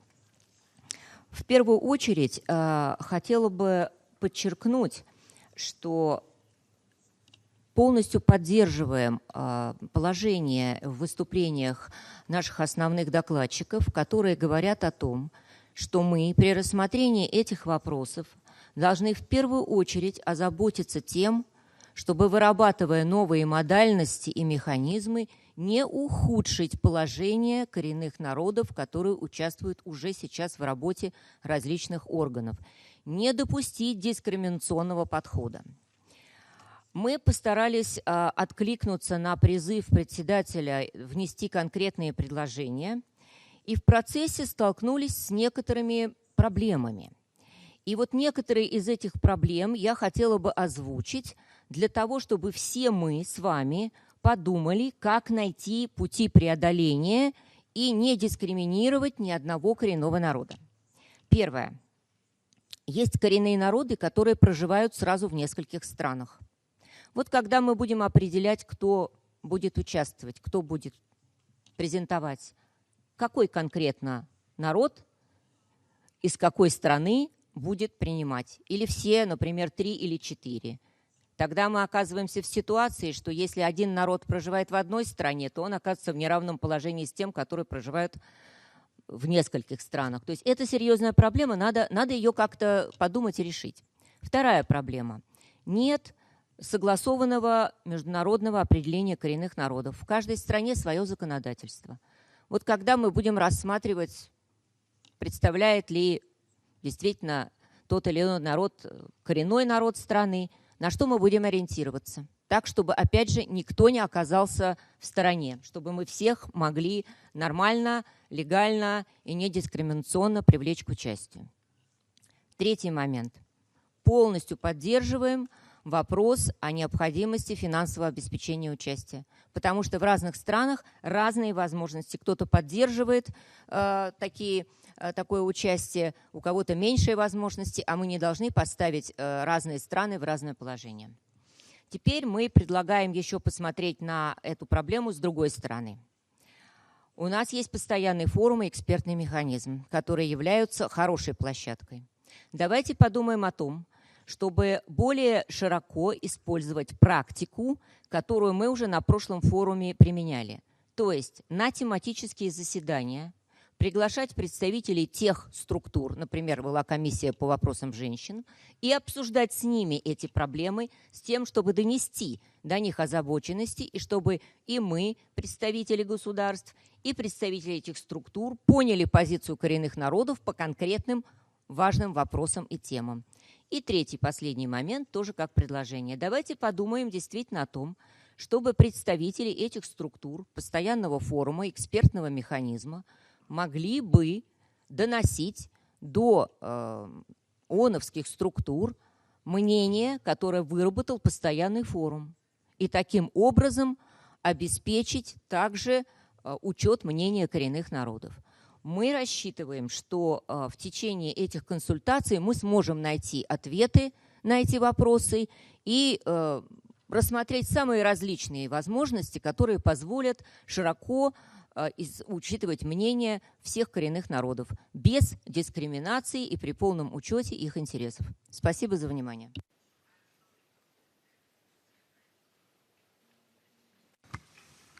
I thank the representative of Russian Federation. I now give the floor to the representative of Organisasi Pribumi Papua Barat.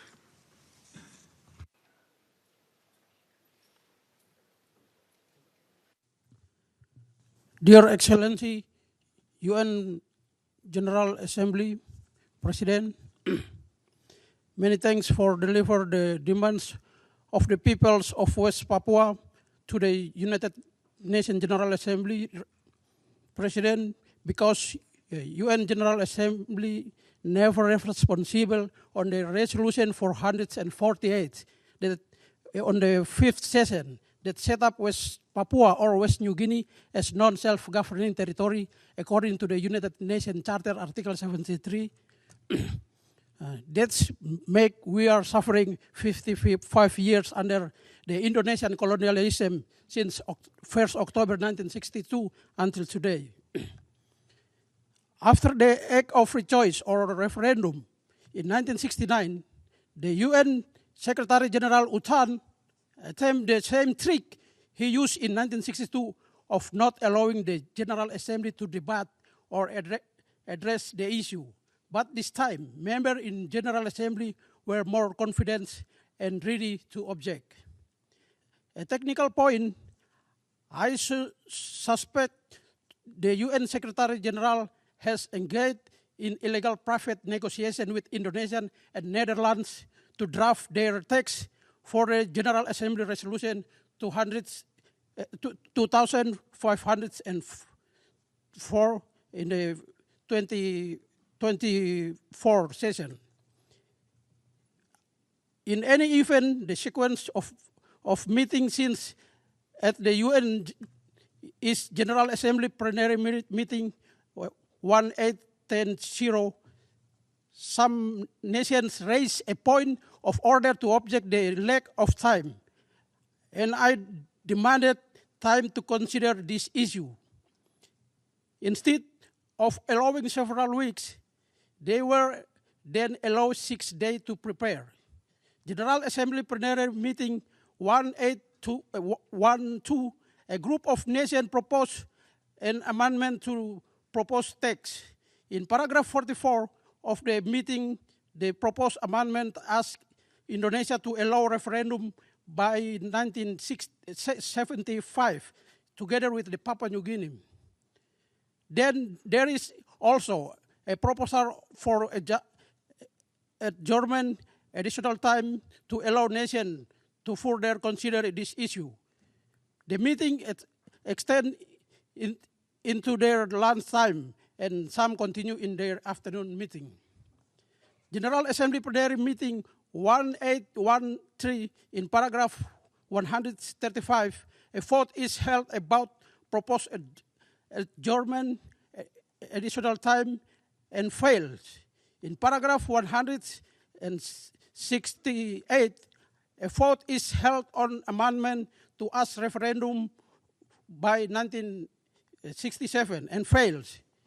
In paragraph 182, a vote is held on original proposed text and success. The referendum in West Papua was rejected by UN Secretary General Representative Mr. Ortizan Fernando because it was done by consultation system through the 1,025 representatives who was chosen by Indonesian military and hide them in the military dormitory. It is UN General Assembly obligation. May I ask the speaker, if possible, to stick to the agenda of this meeting? And here we're talking about reflection on possible further measures necessary to enhance the participation of indigenous peoples' representation and institutions in relevant United Nations meetings on issues affecting them, as well as inform the intergovernmental process of the General Assembly. So if you could stick to this. Thank you.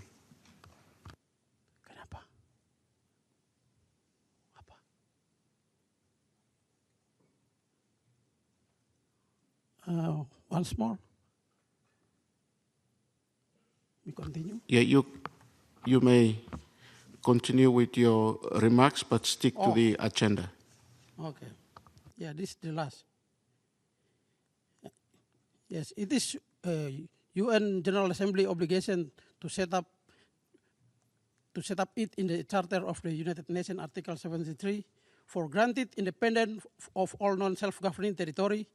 So UN General Assembly must give referendum for West Papua according to international practice, not like in consultation system throughout 1,026 representatives were Indonesian done in 1969. Thank you.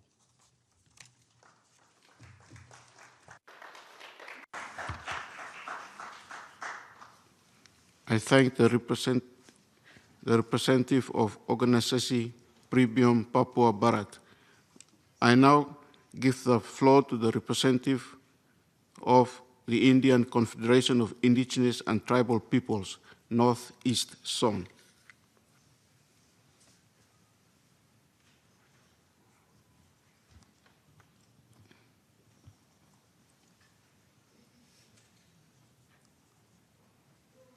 Dear,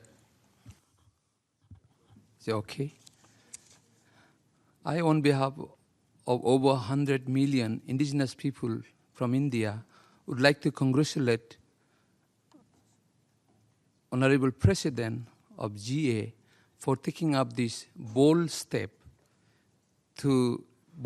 and historic initiative to have the interactive, informal dialogue with the indigenous peoples, particularly during the UNPFII. I would also like to thank Voluntary Fund of Indigenous People for bringing me in this August forum today. Well, it is an established fact that India is world's largest democratic country. And we are, like me, I am a testimony of indigenous people in India, where we are more than 120 million altogether, representing more than 610 different tribes. When we come and see in the United Nations system, our brothers and sisters from different countries taking part with enthusiasm to having the constructive dialogue with their nations and in the UN forum, we feel really excited, happy. But when we go back in our own home country, we feel ourselves doomed, because in India, the Adivasis or the tribal people are yet to be recognized as indigenous people.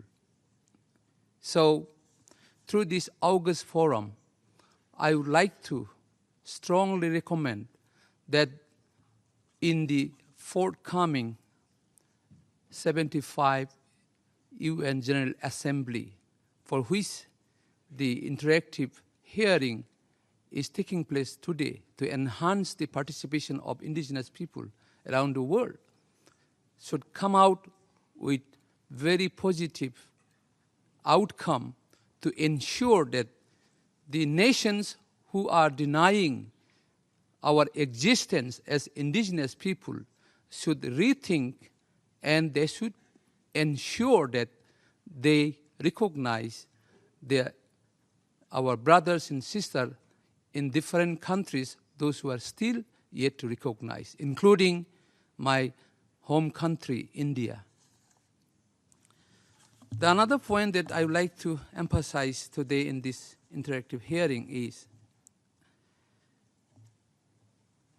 we would like to see the unrepresentative indigenous people, especially in some of the countries where their existence itself at stake because of the government's policy to suppress, oppress, and assimilate our brothers and sisters in their respective countries, to encourage our brothers and sisters in different countries to enable them to participate for full and effective participation in the United Nations system, so that we can really have an opportunity to exchange and contribute in deliberation, so that we can really strengthen our coexistence, our peaceful relation, and democracy. I thank you for your.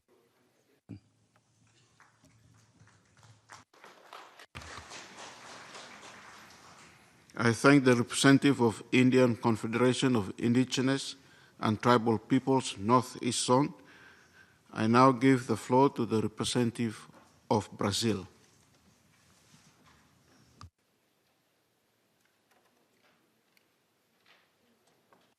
Thank you, Mr. Chairman.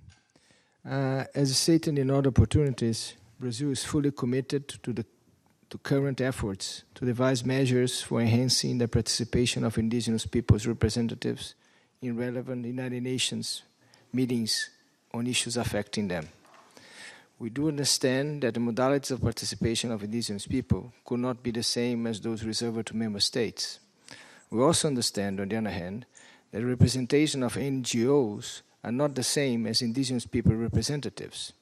That gap needs to be tackled. Regarding the issue of the selection criteria, self-identification should be a fundamental part of the analysis, although not only the only yardstick to be considered. Cultural and historical elements should also integrate the analysis. The selection criteria should ideally offer verifiable benchmarks and procedures that could help to ascertain and validate the legitimacy of applications. In any case, we believe it is essential to correct the deep regional imbalances currently observed in the indigenous peoples' representation at the United Nations. We feel obliged to remember that indigenous peoples in Latin America and the Caribbean make up a total of 40 million people, with more than 600 different peoples and a large number of indigenous languages. Those numbers and this diversity need to be reflected in the new participation arrangements. The regional consultations leading up to the 75th session of the UN General Assembly negotiations are a step in the right direction. We hope that these events, which should be held in each region and not in the UN headquarters, will be as inclusive as possible. Thank you. I thank the representative of Brazil. I now give the floor to the representative of Métis Nation.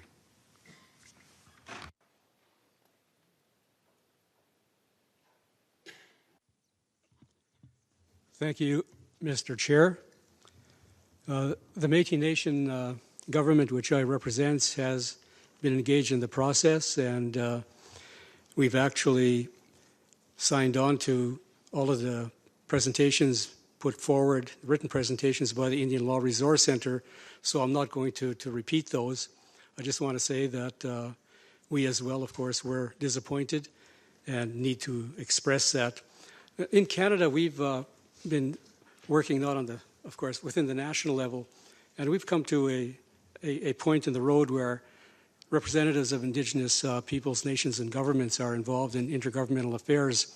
And so that's a good thing, and we want to, of course, try to emulate this as we move forward to the regional and to the world level. Last week in Lima, Peru, we established the American Council of Indigenous Peoples, and certainly as we move forward, we'll start engaging in this particular dialogue. But more importantly, we will be dealing with the Organization of American States, where, in fact, we don't have a space. I mean, if we look at the two systems, we're fortunate to have what we have here, but, of course, it's not enough. And within the Organization of American States, we do not have any kind of presence at all. So we're going to work to change that, of course, and I see the minister from Canada has left. I'm not sure if anybody's left from Canada, but one of the other things that we'll be doing is pressing Canada to sign on to the American Declaration on the Rights of Indigenous Peoples, which was adopted by the OAS General Assembly in June of 2016. So once again, we have established a regional body, the American Council of Indigenous Peoples, which at the current time I am representing as president. So we will get more engaged in this, and certainly we would like to see further and faster movement and at some point full participation by Indigenous peoples, representatives of nations and governments in the United Nations. Thank you.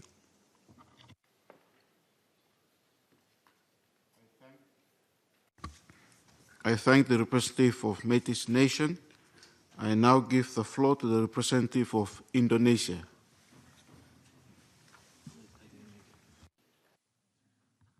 Thank you very much, Mr. Chair, and a very good afternoon to all of us. We thank the President of the United Nations General Assembly for convening this meeting, and my delegation takes this floor with regards to 2 points. First, pertaining this very important deliberation that we have this afternoon, and then responding to the untruthful statement made by the previous delegation.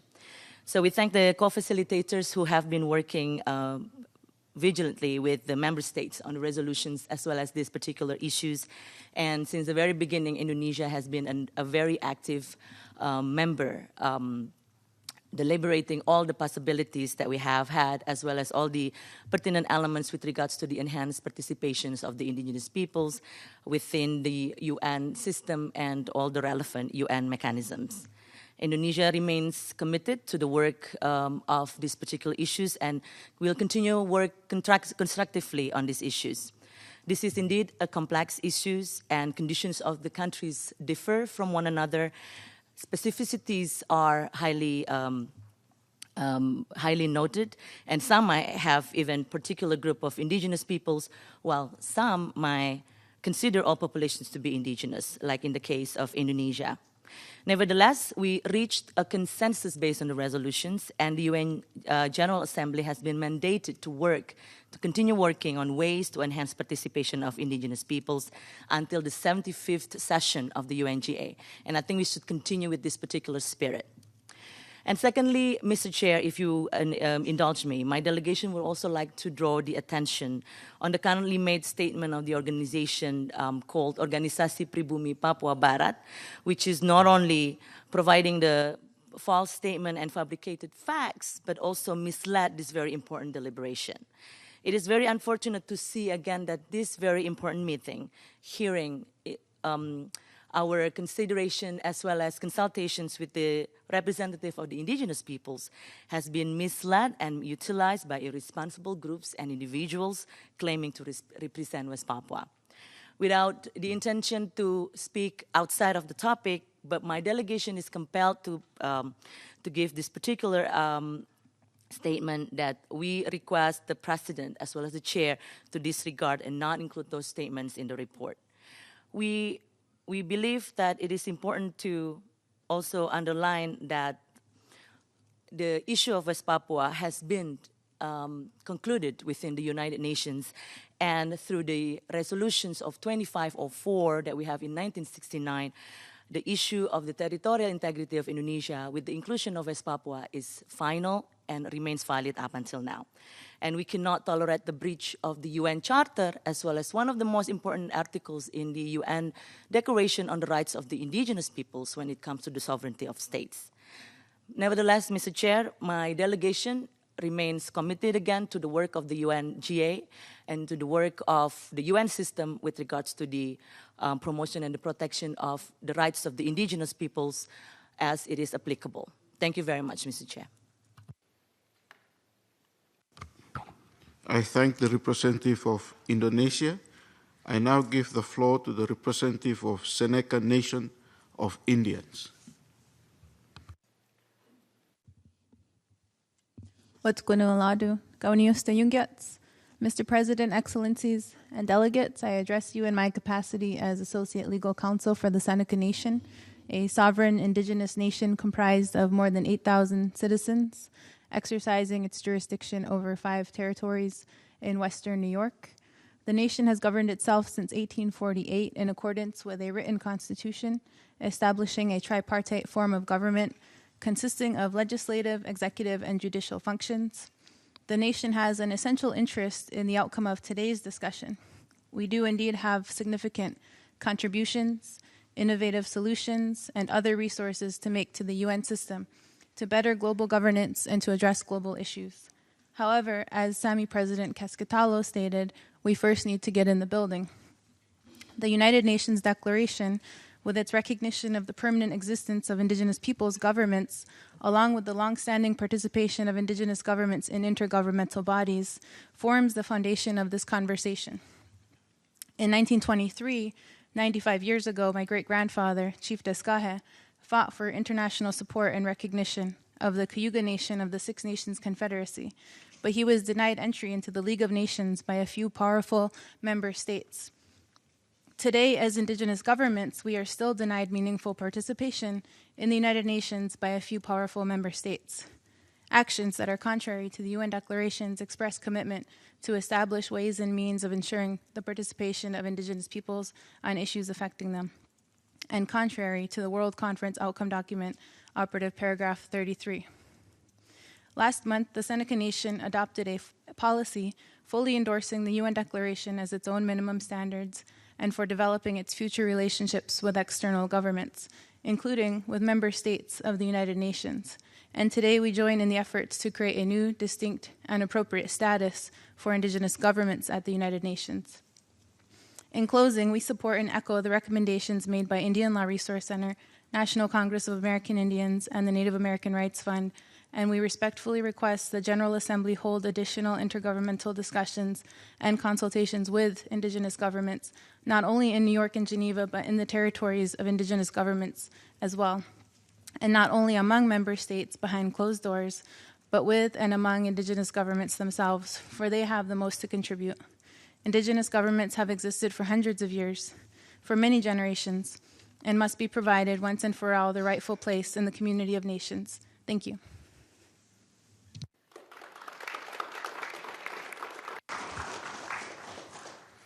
I thank the representative of Seneca Nation of Indians. I now give the floor to the representative of the chief of the Chacma Secol. Thank you. Thank you, sir. Am I on?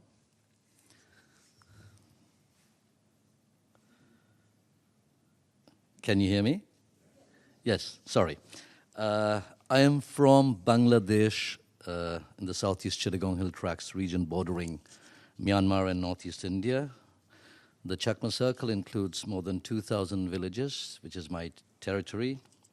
And our institution actually goes back many hundred years before the arrival of the British East India Company in the 1770s. My ancestors fought and lost to the forces of Lord Cornwallis.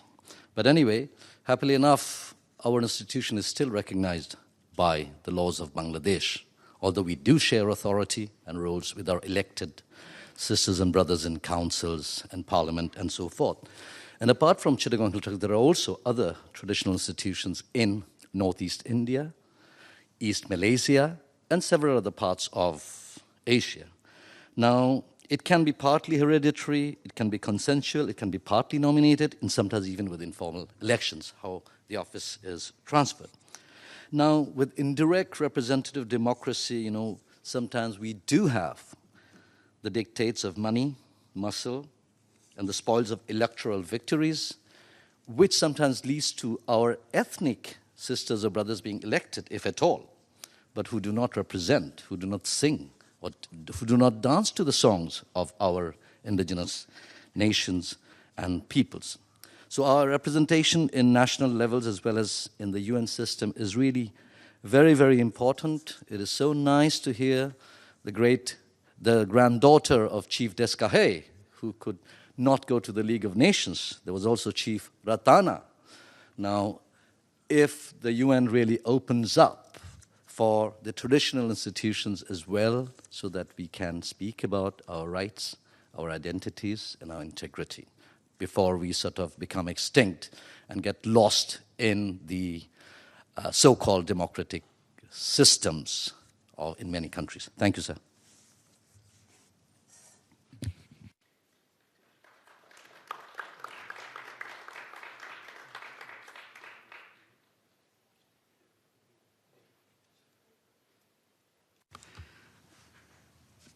I thank the representative of Chief of Chacma Secol.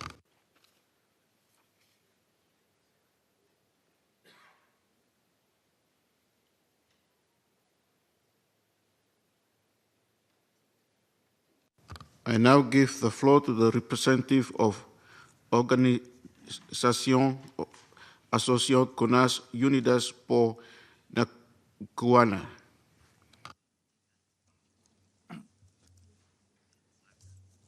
Buenas tardes, hermanos presentes y representantes de los estados.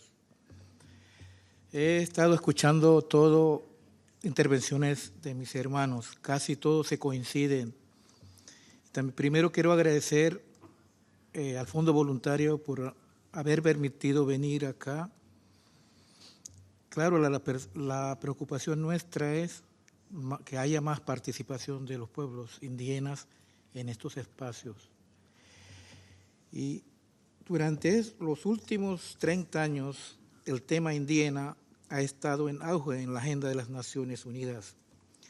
A pesar de todos estos logros, persiste aún todavía grandes brechas entre la ley y la práctica. La participación de las organizaciones pueblos indígenas es fundamental en estos espacios. El reto que debería asumir las organizaciones indígenas en los procesos donde estamos participando debería ser reencontrarnos en la diversidad cultural con un propósito, el posicionamiento de nuestros propios sistemas orgánicos. La comunicación nos identifica como seres colectivos, porque siempre estamos intercambiando, dialogando, sintiendo, pensando y expresando en comunidad. Tiene como fundamento una ética, una espiritualidad donde los contenidos, los sentimientos y los valores son esenciales para la vida y la convivencia entre los seres.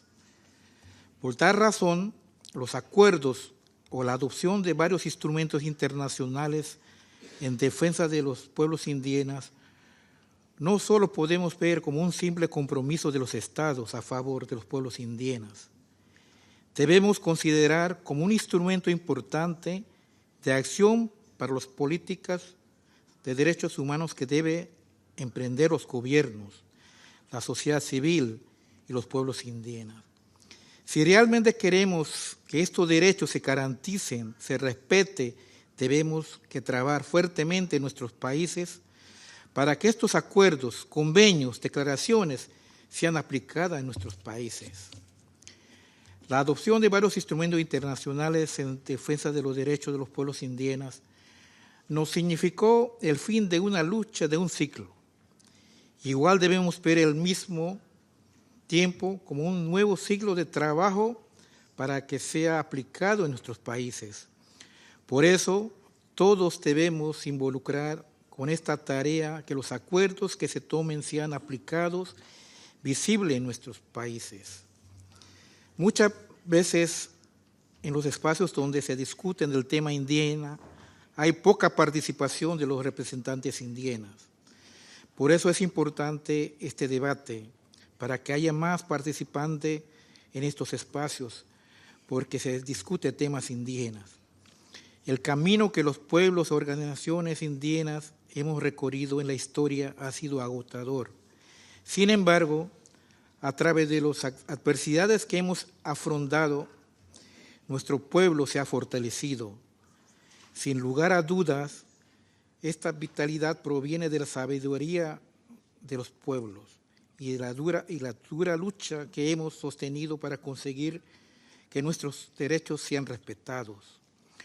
Los procesos de reconocimiento y respeto de la diversidad cultural de nuestro continente Abya son el resultado de esta lucha. Gracias.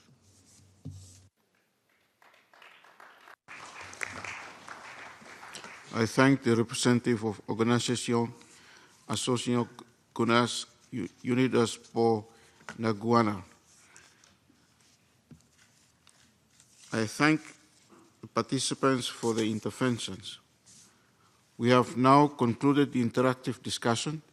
I would like to express my appreciation to all participants in the informal interactive hearings for the invaluable insights and contribution to the deliberations as part of the preparatory process for the consideration of the General Assembly at its 75th session on possible further measures necessary to to enhance the participation of indigenous peoples' representatives and institutions in relevant United Nations meetings on issues affecting them. A summary of today's discussion will be circulated in due course. The informal interactive hearing with indigenous people is now concluded. The meeting is adjourned. Thank you.